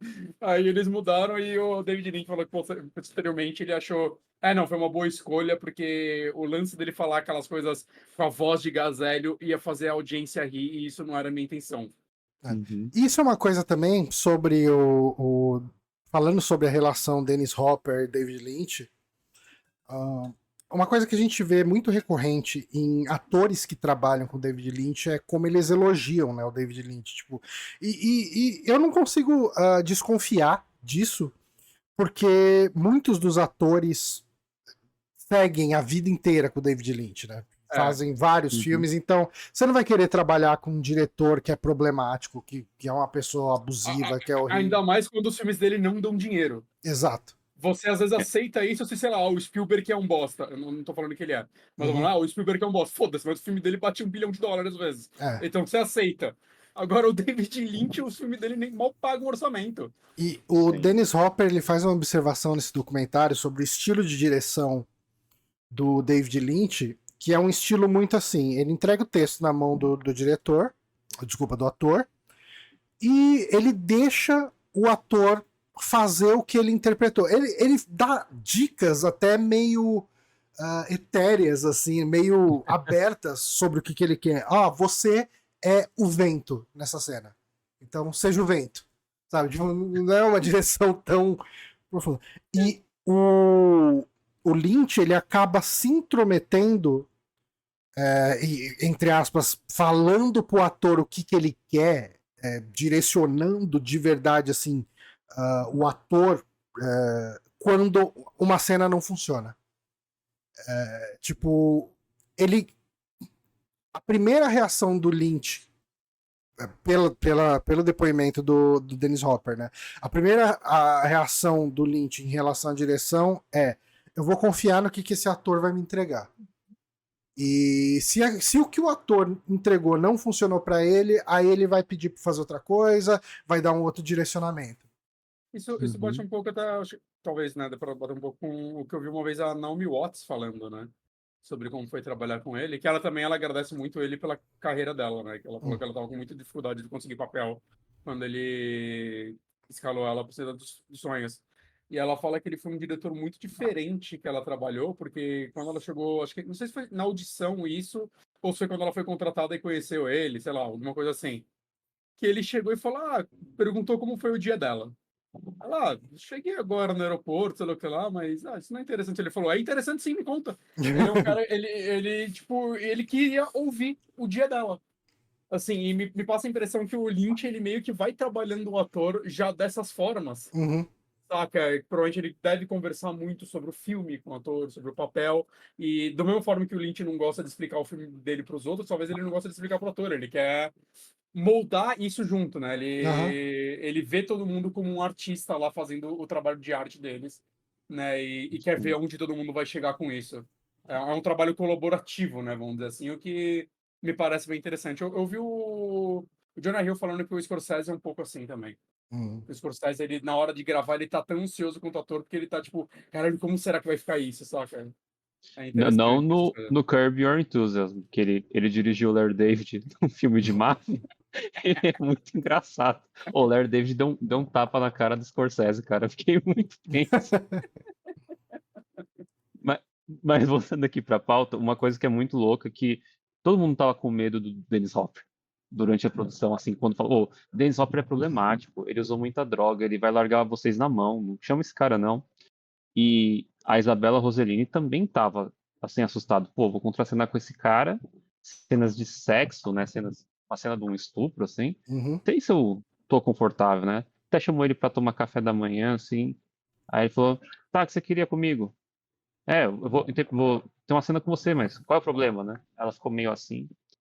Até a cena que a gente estava conversando aqui, que o Jeffrey acaba visualizando, né? Que, inclusive, é algo assim que eu penso muito sobre a questão de você ser uma criança e você descobrir algo que os adultos fazem que talvez não seja legal, que você não consegue interpretar muito bem. E o Dennis Hopper estuprando a Dorothy, né? Só que uma coisa muito esquisita, né? Que primeiro que ele não gosta de ser chamado pelo nome, ele pede pra chamar ele de Daddy, né? De papaizinho. E aí quando ele vai transar, ele vira o bebê, né? Ele até fala Baby wants to fuck, né? Por isso que ele não quer que ninguém veja ele, né? Porque é algo muito vulnerável. E nessa cena, que ele acaba enfiando a cara Sim. nas pernas dela, né? E a Isabella Rossellini conta que ela não pôde usar calcinha porque ia aparecer no filme, né? Ia aparecer que ela tava usando roupa de baixo na cena. Então o David Lynch pediu pra tirar. Ela falou: não, tudo bem, eu tiro, tal, não tem problema. Mas o Dennis Hopper ia ficar com a cara na vagina dela, né? E ele não sabia, né? E ele não sabia. Aí depois que eles rodaram a cena, ela chegou pro Dennis Hopper e falou: olha, me desculpa de ter colocado nessa situação, tal, não sei o que, tal, né? Aí ele falou: eu já vi uma antes. E assim, e quando ele falou desse Mas uma coisa que eu ouvi falar do Dennis Hopper também, assim, ele era um cara complicado e tudo mais, mas falam que, apesar de tudo, ele era extremamente profissional gravando, né? Tipo, Sim. até os lances do filme do Mario, falam que, tipo, entre uma cena e outra, ele só reclamava. Matava lá fazendo mãozinha de dinossauro, gravou toda a cena, repetia a cena, saca? Ele tava lá, cara, ele, tipo... tipo, fechou o cachê dele, ele falou, não, beleza, esse é meu trabalho, eu vou fazer. Vai reclamar, vai falar que é o pior filme que ele fez na vida, que seja. Mas que ele entregava, saca, no final das contas. O que é diferente de outros atores, né, que somem e tudo mais. Tipo, o Van Damme no Street Fighter, né? Que Passou o dia inteiro cheirado ou transando com a Kylie Minogue lá. Tudo bem Enfim, que o Dennis Hopper tem aquela história daquele primeiro. No primeiro não, né? O Easy Rider ele que dirigiu ou não? ele dirigiu. Ele É dirigiu. dele. Que aí fez tanto sucesso que ele conseguiu uma grana grande pra fazer um outro filme. Ele foi pra sei lá que país, que ele queria fazer um filme super imersivo lá no país mesmo. E basicamente ele ficou, sei lá, 1 ano lá usando droga pra caralho naquele país com todo mundo do elenco. E falam que é um dos filmes mais malucos da história, porque o filme é imersivo mesmo. O cara gravou sob todos os efeitos do mundo, todo mundo tava chapado durante toda a gravação. A história não tem sentido nenhum, as pessoas não sabiam como lançar aquilo, e tá aí. Talvez o segundo filme do Dennis Hopper. Tem um livro chamado Como a Geração Sexo, Drogas e Rock and Roll Salvou Hollywood, que é sobre esse período da nova Hollywood e conta sobre depoimentos de todo mundo que viveu essa época. E quando falam do Dennis Hopper, cara, ele era meio assustador, cara. As brigas que ele tinha com a ex-esposa dele, era assim, negócio, você fala, caramba, como é que ninguém se machucou, viu? Essa é a parte que você vê, assim, o Dennis Hopper, ele colecionava divórcios, né?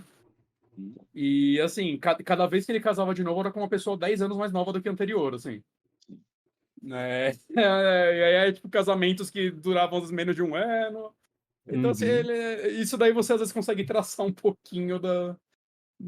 no pessoal, ele não deveria ser uma boa pessoa, vamos dizer assim. Ah, não, isso com certeza, né? Mas, Mas cara, ele então, roubava a cena em todo filme que ele fazia, filha da puta. ele era um bom ator, né? Só que ele era uma É. pessoa de merda, né? Uhum. Então, mas eu acho essa cena muito boa, cara, porque hoje eu acho ela hilária, né? Também assim. Mas é muito tenso, cara, que você não sabe o que ele vai fazer, sabe? Parece que ele vai espancar a mulher. Primeira vez que eu vi esse filme foi na pandemia. E eu devo dizer que eu achei essa cena extremamente tensa, porque ela sabe, é o lance que a galera fala que o Lynch filma sonhos e pesadelos. Essa cena é um pesadelo. Sim. Pra mim, essa cena é um pesadelo do Jeffrey. Assim, ele tá tendo um pesadelo. Ele tá completamente preso naquele armário, vendo a cena mais assustadora e bizarra da vida dele. E, saca aí, tendo aquela, qual é aquele lance quando você... Paralisia do sono, basicamente. Porque ele não consegue, ele não pode sair de lá. Sim. Saca? E É uma paralisia de sono filmada isso. É inacreditável. ele tá descobrindo que os pais deles transam, praticamente. Porque tem a É, mamãe e o papai, e eles estão fazendo uma coisa muito estranha, e ele não deveria estar lá, né? E só que isso é o muito pai dele é assustador. o velho bêbado que bate na mãe. Sim. Saca? Essa é a pior parte. Bom, mas depois que o Frank vai embora, o, o Jeffrey fica pra consolar, né, a Dorothy, né, que ela fica toda caída no sofá. E aí, a partir daí que ele estabelece meio que uma relação com ela, né? E ele acaba indo no apartamento mais vezes, né? E isso dá uma mexida na relação dele com a Sandy. Tem um namorado, mas tá meio que gostando do Jeffrey também, né? Tá. Uhum. No começo é assim, ele sai com ela e fala, eu tenho um namorado, amo meu namorado. Ele até fala, porra, tá beleza, já perdi essa então. Mas é a partir daí que o Jeffrey ele tá com a Dorothy, ela pede pra ele bater, né? É. Ele fala que vai fazer isso e tem uma hora que ele bate nela, né? E isso até é engraçado, porque a Dorothy, ela gosta que batam nela durante o sexo, e isso faz com que o Jeffrey fique muito mal, a ponto Uhum. dele ter pesadelos, né? Sim. E, e também tem um momento que ele vai no clube ver ela cantar, e o Frank tá lá, né?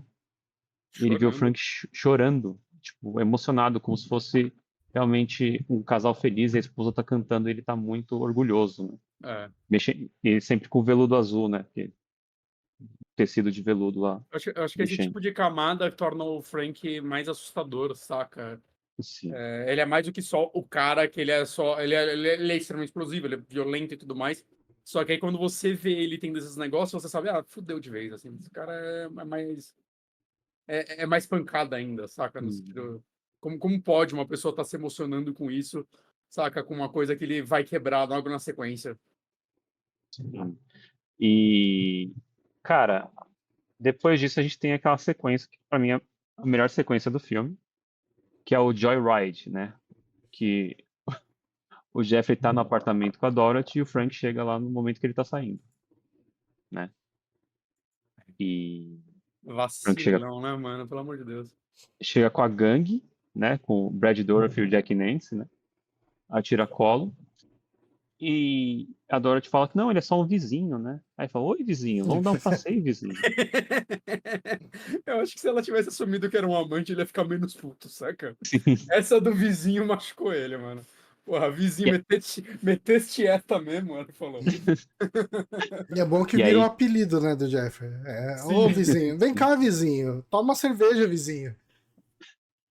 E tem Nossa, a cena. e tudo que se desenrola a partir daí também é um grande pesadelo, mano. É. Sim.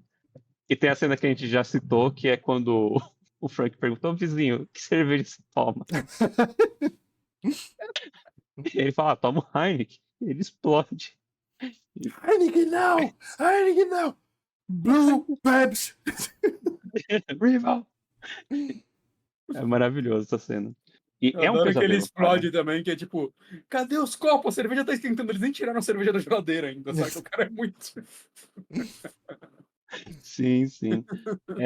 Essa sequência que se passa no apartamento do traficante, cara, é uma coisa muito louca, né? Acho que É muito. Cara, é uma cena que poderia estar muito em Twin Peaks. Não, sim, muito foda, porque assim, eu lembro a primeira vez que eu vi esse filme, quando vai chegar essa cena, tipo, ele pegou ele no carro, minha cabeça de, tipo, uma pessoa que tá vendo um filme de um, sei lá, um traficante pegando um maluco, eu falei, ele vai levar ele pra estrada, vai sentar porrada nele, é tudo que você espera. Cara, naquele lugar completamente aleatório, o maluco começa a cantar, saca? O Jack Nance lá fica, você não me assusta, tipo, é tipo completamente aleatório, assim, você fica, mano, isso é muito pior do que uma surra. Porque sim. tipo, você não sabe pra onde você tá indo, você não sabe o que vai acontecer com você, assim, eu acho, é um assustador perturbador aquilo lá pra mim.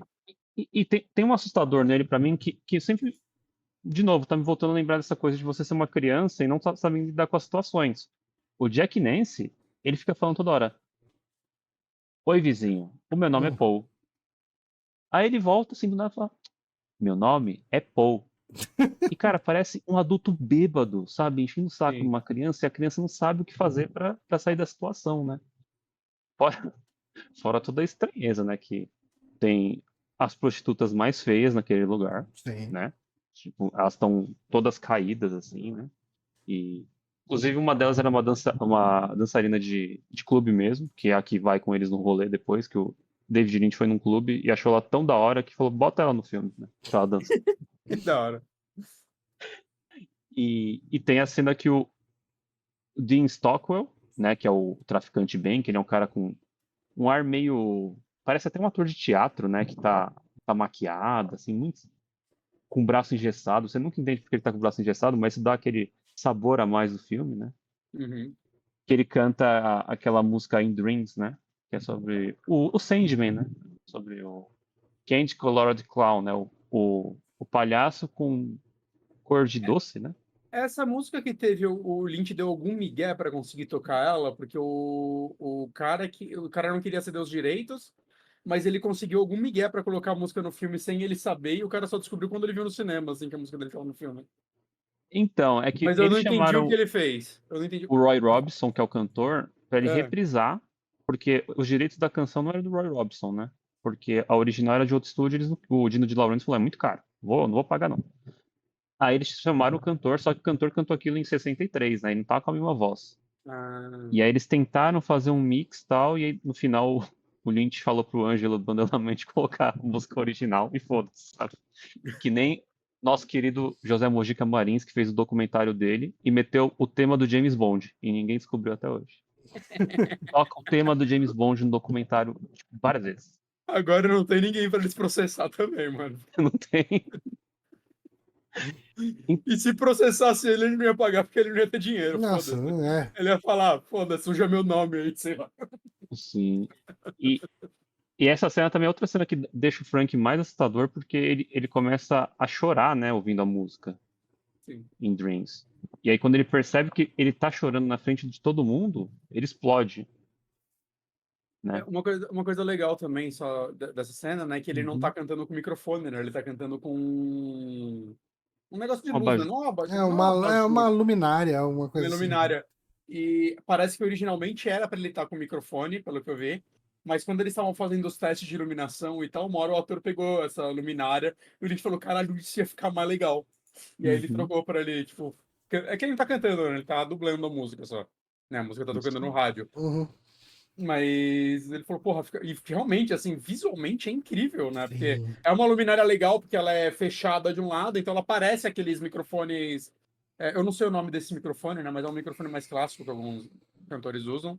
Aquele de radialista, né? Que parece, né? Tem um Uhum. estúdio que ensaio que tem um microfone desse. É bom. Mas enfim, e aí. Só que do outro lado é a luz, então a luz fica direto na cara dele e tal. E visualmente é incrível, ficou uma fotografia linda essa cena. Sim. E, e aí nesse passeio, esse pesadelo ainda não acabou, né?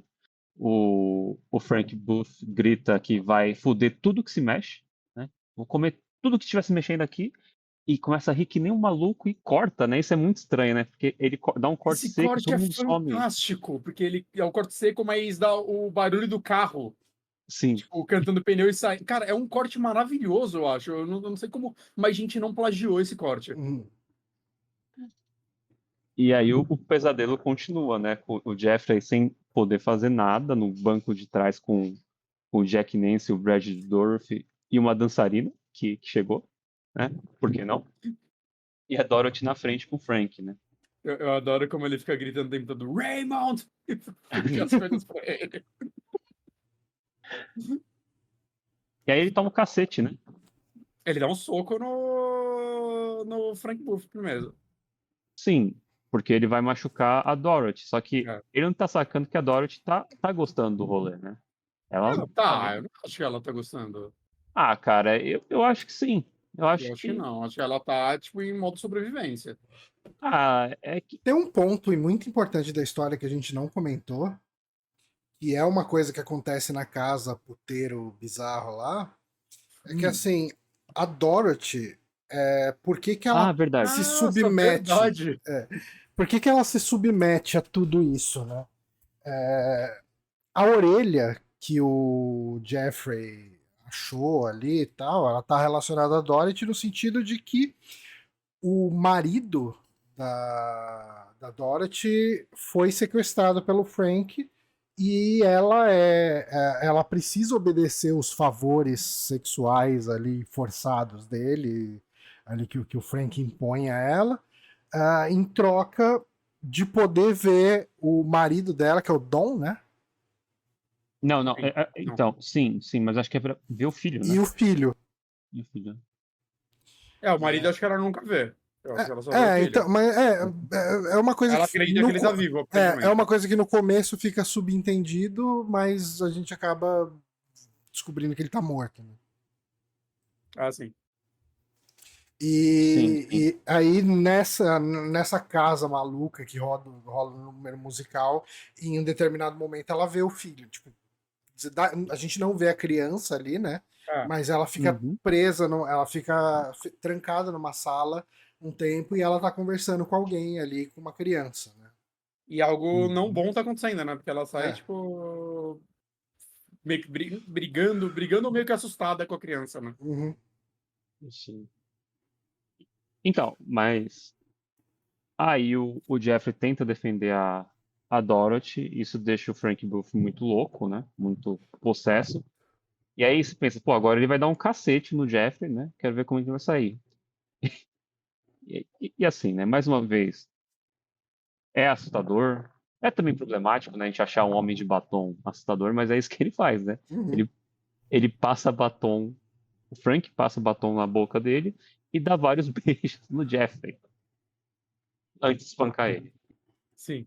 E é o desconforto da cena, né? Porque, assim, eu acabei de falar que é problemático de achar que um homem passa batom dá medo, mas não é só isso, né? É uma situação de um cara que nada que ele faz tem um sentido pra gente. É, né? não, é uma pessoa claramente totalmente fora de controle, né? É porque aqui no caso não é que tipo o homem de batom é assustador, é o Frank Booth passando o batom pra beijar ele assustador. É Aham, um específico desse personagem e não não do ato em si, aham. saca? Porque a gente sabe que ele é um animal, assim, tipo, né? Então é só tipo o que tá acontecendo. Tudo que ele faz parece que no final vai resultar em uma bala na cabeça da pessoa. Saca? É tudo pra ser psicológico mesmo. Então essa é a parte assustadora. E eles descem o cacete no Jeffrey, né? E largam ele na estrada, né? Até pela Dorothy meio que pedir pra não matar ele, né? Pedir isso. Enquanto isso, eles estão tocando In Dreams, que era a música que o traficante estava cantando pra deixar as E, coisas mais, Uhum. e a mais menina piores. dançando em cima do carro de uma forma completamente bizarra. E isso, que é a dançarina que o David Lynch achou pra pôr no filme. Cara, é maravilhoso. E depois disso tudo, o Jeffrey meio que fala, cara, a gente precisa dar um fim nisso aí, cara. Tipo, não Uhum. dá.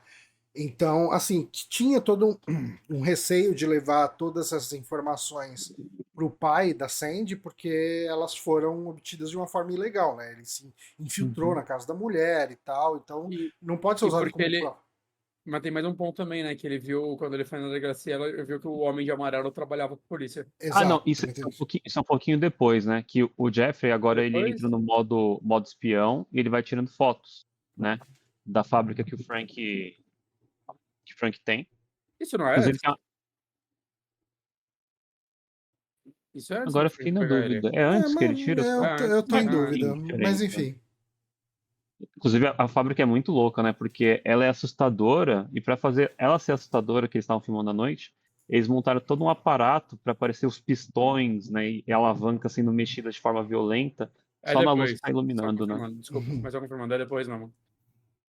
E aí o Jeffrey ele avança a investigação dele, ele descobre que o homem amarelo encontra com o Frank na fábrica, e tem um outro cara que é um homem de bigode, que ele não sabe o que é, né? Um homem de bigode, cabelo preto, que também está fazendo as negociações. Aí ele decide levar pro detetive Williams. Só que quando ele chega na delegacia, ele vê que o Homem de Amarelo trabalha lá, Uhum. né? E aí ele decide levar na casa do detetive para não misturar, né, as provas com o cara que é criminoso lá. E, e aí agora, tô em dúvida, aí ele continua falando com a Sandy, né? Ele vai numa festa com ela, certo? Uhum. Sim. E a Sandy Olá. até conta que o sonho dela, né, que Nossa, eu é muito. sonhei, Isso é Lynch também demais. sonhei que milhares de Robins, qual que é o Robin, passarinho? eles falam pinta roxo? Pintacilgo? Pinta Pinta assim. roxo? É. Pintacilgo, pinta roxo, pica-pau e colibri. Deixa eu ver aqui, pintacilgo. É, o pintacilgo aqui, tá? Qual Tá, pássaro é não, o beleza. Robin?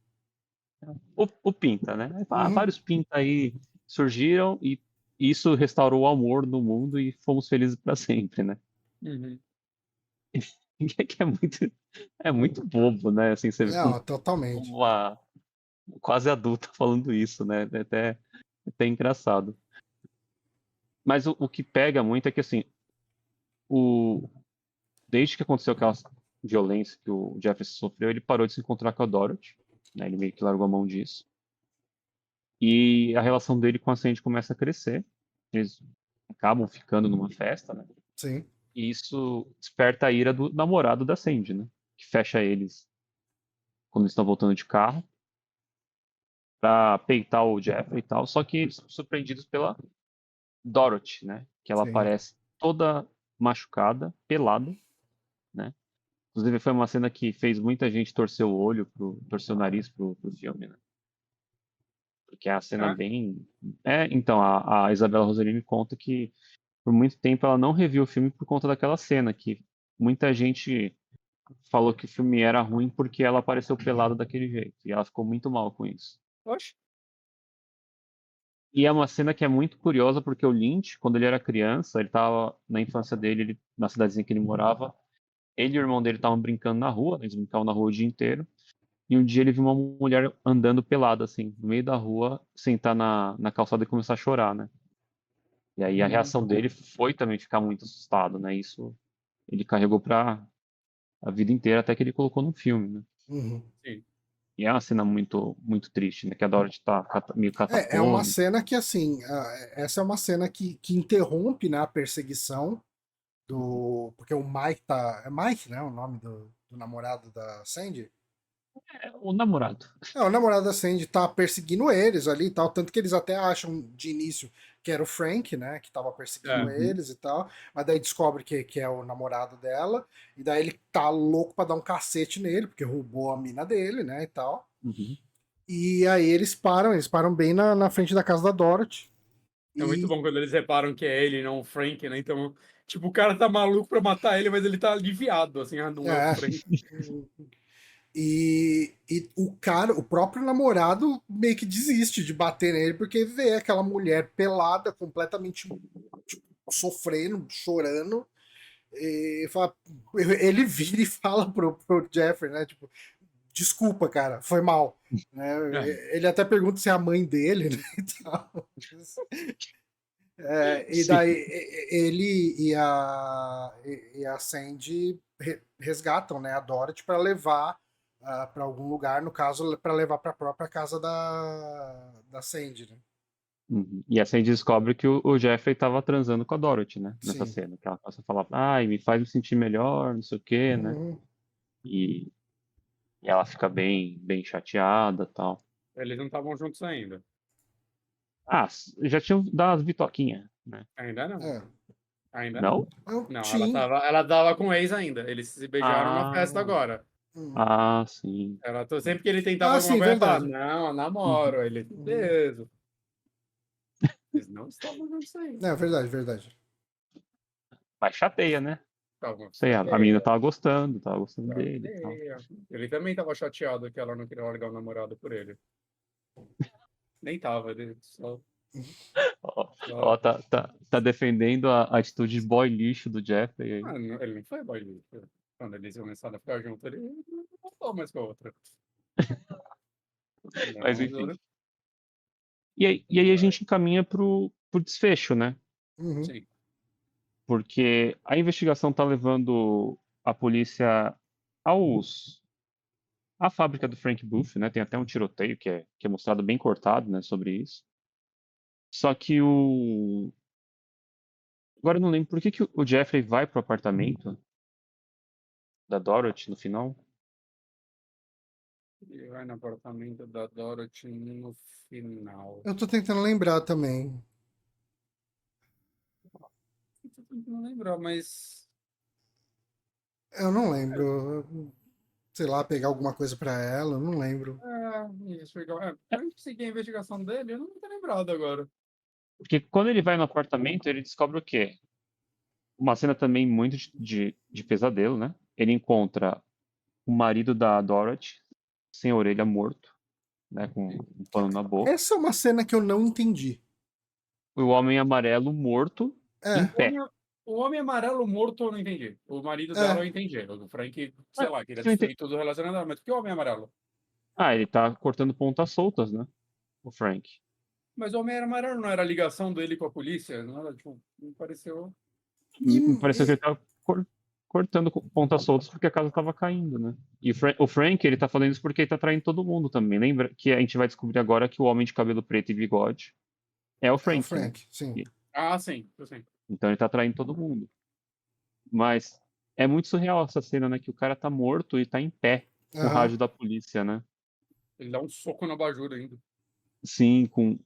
Inclusive, essa é a cena que o Lynch fala que veio num sonho pra ele, que ele sonhou com um homem amarelo parado com rádio de polícia e Caralho, eu uma queria arma ter no sonhos armário. assim, mano. Talvez eu fosse um artista bom. Não ficava fazendo E aí ele cover de outras fez bandas. assim que ele fez o desfecho do filme, né? Caralho, só Enfim, sonho bosta.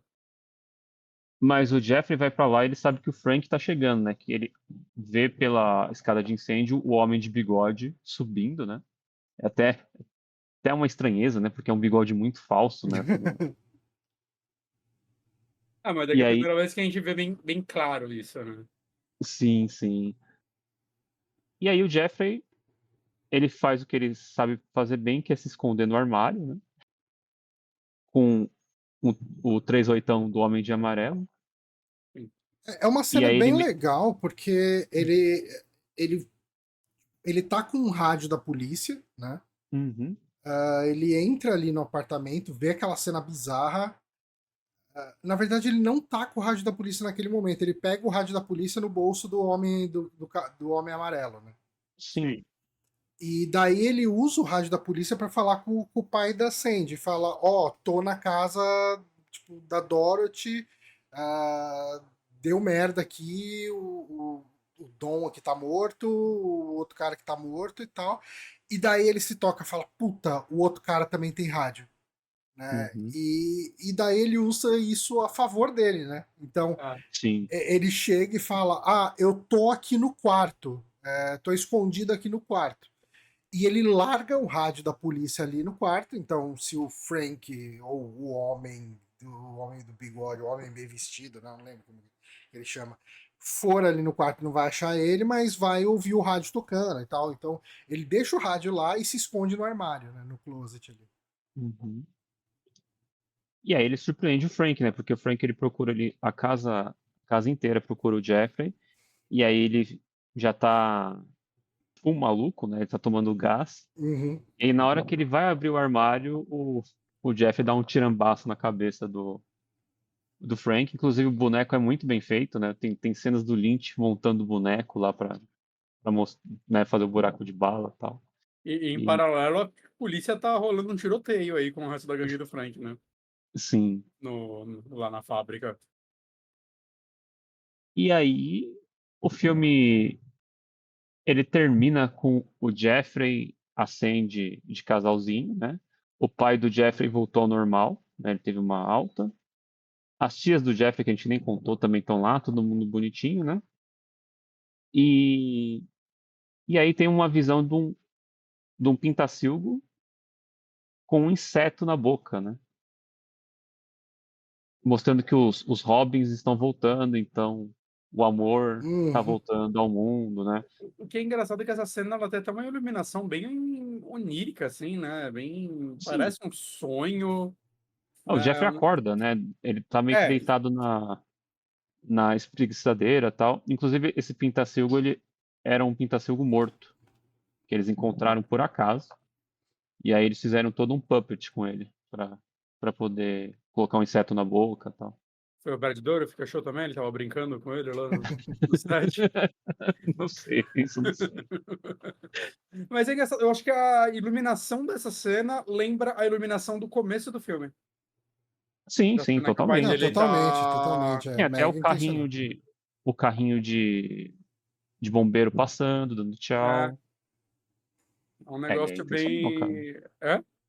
É bem intencional, sim. Não, não, sim. Então, é um negócio bem, tipo, acho que ficar na cabeça. Putz, é um sonho isso? O que porra tá acontecendo?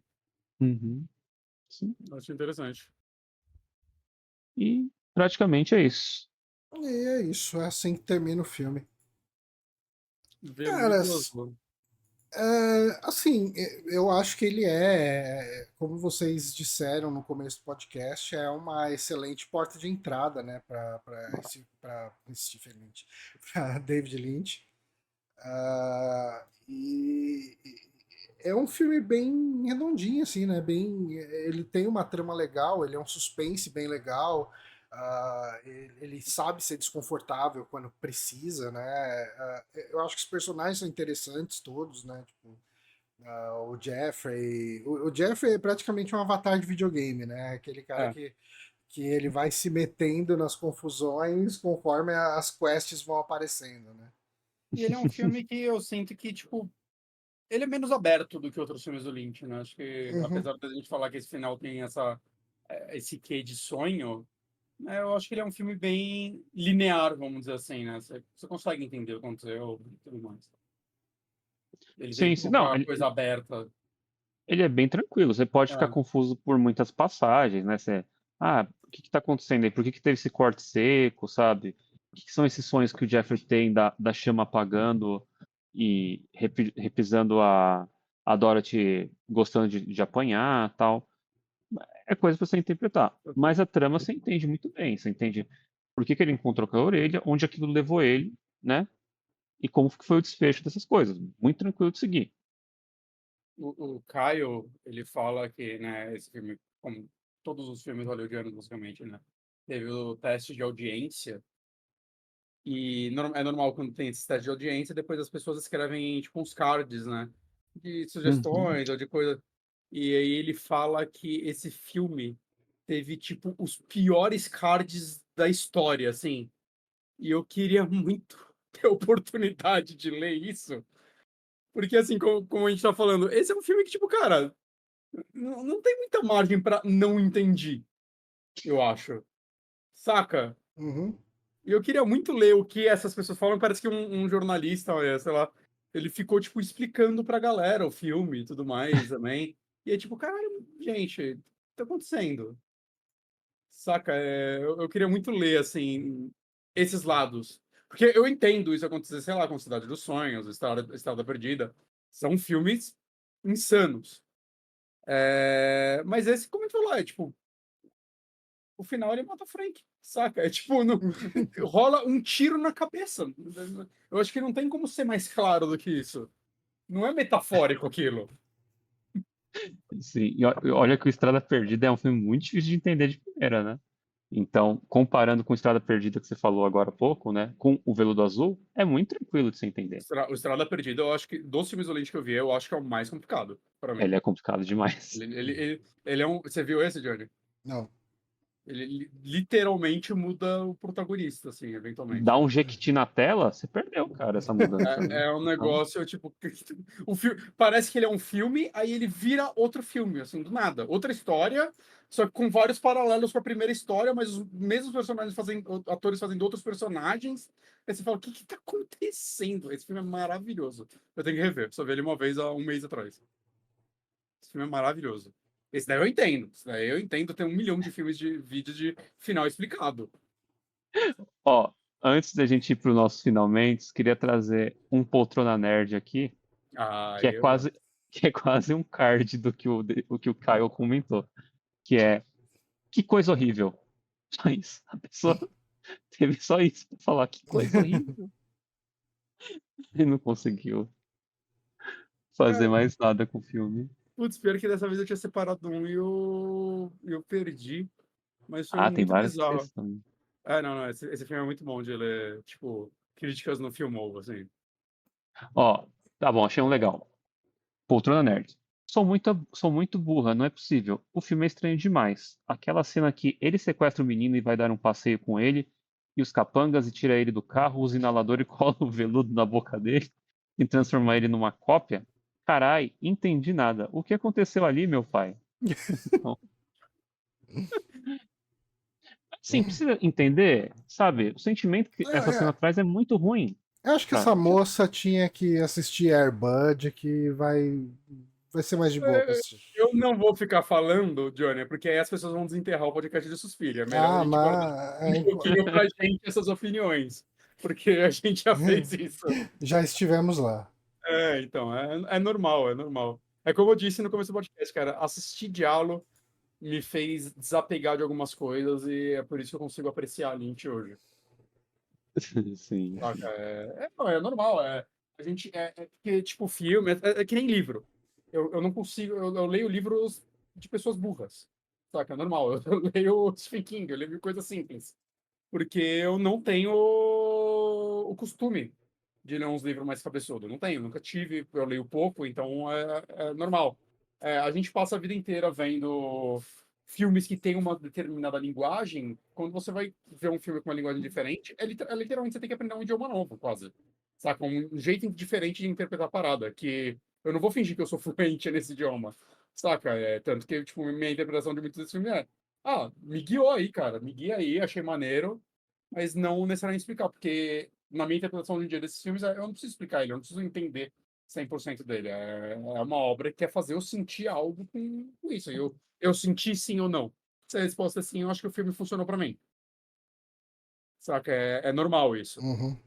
E acho que você vai pegando isso com o tempo. Se você tiver interesse, se você não tem, também não tem nenhum problema com isso. Não. Não existe problema em você não gostar de um estilo de filme. Eu não gosto de vários estilos de filme, Sim, sim. saca? É normal. Eu tenho uma preguiça inacreditável com qualquer filme com navinha, tirando o Jason X, porque eu sou burrão. Saca? Desde que eu conheço o André, ele fala: assiste Starship Troopers. Eu tenho certeza que esse filme é incrível. Mas eu olho imagens dele e falo, mas tem navinha. E eu não vejo. Meu review burro desse tipo de filme, sabe o que acontece? Faz parte. Mas tem que ver Starship Troopers, porque o tema dele tá em alta aí com os Estados Unidos indo pro nazismo, sabe? É verdade. Então, ainda com o Elon Musk que gosta de foguetinho, cara, maravilhoso. Mas esses dias eu decidi assistir. Aí não tava mais em nenhum streaming, aí eu parei nessa barreira Pô. que eu pago. Vamos dar as nossas considerações finais? Eu acho justo. Ah, eu acho que faz tempo que eu não começo, então eu vou começar hoje. Ah, olha, eu acho que eu dou 6 peles pra eles de 7. Eu gosto desse filme, eu acho ele muito legal, é muito tenso e tal. Mas eu acho. Eu acho tem uma parte na resolução, principalmente da personagem da Sandy, que me incomoda demais. O jeito que ela simplesmente chega. Eu te perdoo completamente porque eu te amo demais E porque ele não fez nada de errado, porque eles não estavam juntos quando ele ficou com a outra lá. Justo. Mas eu não Mas eu sei. tenho um problema com essa cena também, igual você, Johnny. Eu acho que me incomoda um pouco. Eu acho que a Sandy é um personagem que poderia ser melhor explorado, talvez. Mas, assim, eu gosto muito do filme, mas eu não acho ele um filme perfeito para ser 7 peles. Mas eu acho que 6 peles passa bem a energia que eu sinto assistindo esse filme, então essa é a minha nota para ele. E você odiou o filme, Johnny? Eu tenho essa característica. Eu às vezes simplesmente odeio as coisas. Puro preconceito. Bonatinho, sua nota. Eu dou 6 peles também. Por que você odeia o mais filme? que eu não entendi nada. O cara levou ele no carro. Não, assim, a minha nota, assim, a minha justificativa acho que é um pouco. É muito um ponto, tipo, não é meu filme favorito do Lynch, saca? Uhum. Eu adorei esse filme, adoro. Pô, vocês esperem, é só um ponto a menos. Uhum. Eu acho ele um filmaço mesmo, acho ele uma porta de entrada incrível pro Lynch. Mas eu acho que, assim, meu filme favorito do Lynch dos que eu vi é o Cidade Perdida. Eu acho que esse é um filme 7 peles pra mim, ele é perfeito. Cidade Perdida ou Cidade dos Sonhos ou Estrada Perdida? Puta que pariu, eu confundo o nome do Cidade dos Sonhos. Ah, Estrada ok, Perdida ok. é o segundo favorito, que também é 7 peles. Uhum. Mas eu acho que é muito porque, assim, eu sinto que esse é um filme que o Lynch tá se soltando, saca? O Lynch tá se soltando da coleira que ele se enfiou no Homem-Elefante Duna. Homem-Elefante eu acho um filmaço, tá? Só pra deixar isso claro, do não assistir. Né? E eu acho que é o Lynch botando um pezinho numa coisa muito maior que ele vai construir lá na frente. Saca? Então por isso que eu dou 6 peles e porque eu acho que tinha que ter mais Brad Dourif. Eu falei que ele mandou bem em cortar essas 2 horas, mas se você me falar que dessas 2 horas tinha 40 minutos a mais de Brad Dourif, eu acho que ele cometeu um erro aí. E você, Moonrunner? Pra mim é Sete Peles. Eu acho que é o meu filme favorito do Lynch. Eu entendo. Eu achei que era a Cidade dos Sonhos. Então, Cidade dos Sonhos também é meu filme favorito do Lynch. Todos são. Todos são, mas eu gosto muito do Veludo Azul. Eu acho que ele tem essa atmosfera de mistério que é muito sedutora. E você realmente se sente atraído pelo mistério que tem naquela orelha, aquele apartamento esquisito, a cantora que é muito enigmática, assim, né? Existe a sensualidade.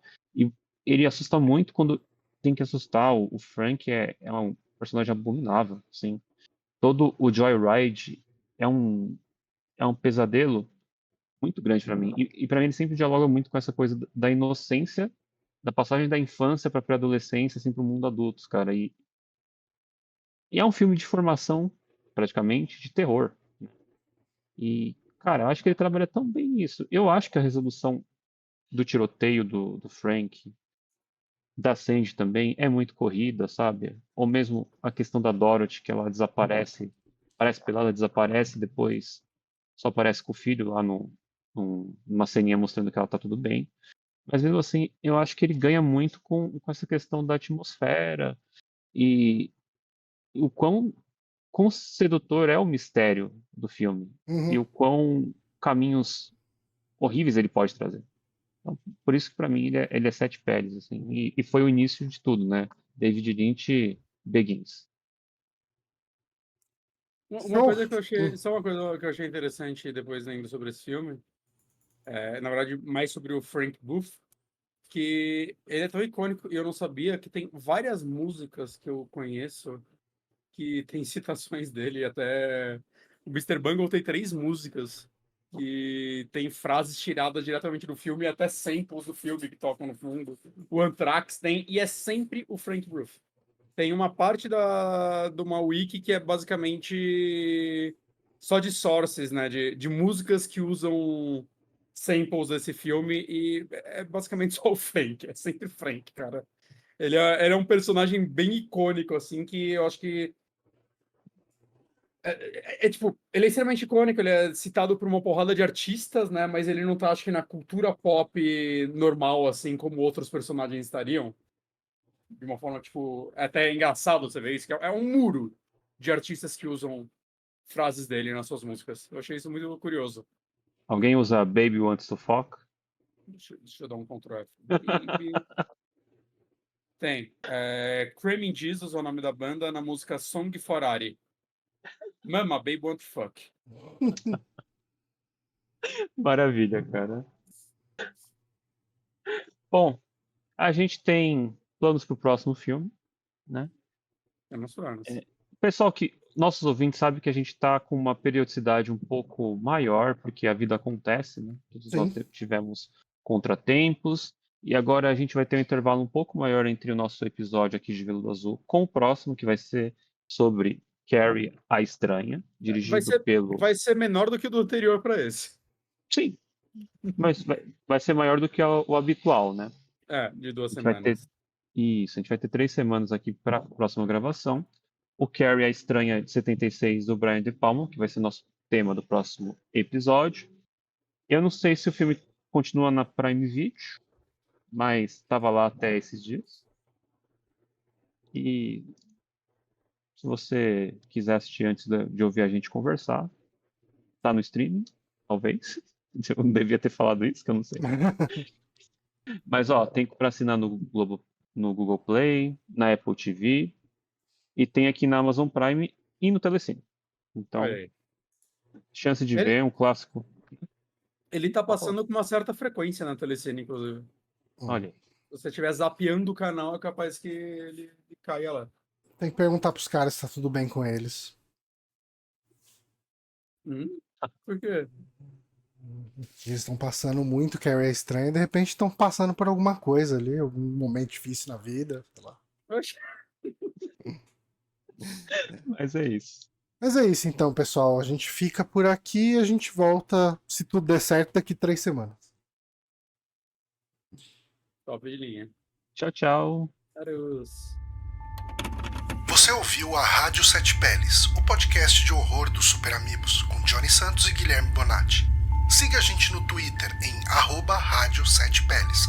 Contato através do nosso e-mail radiosetepeles@gmail.com, onde o 7 é um numeral.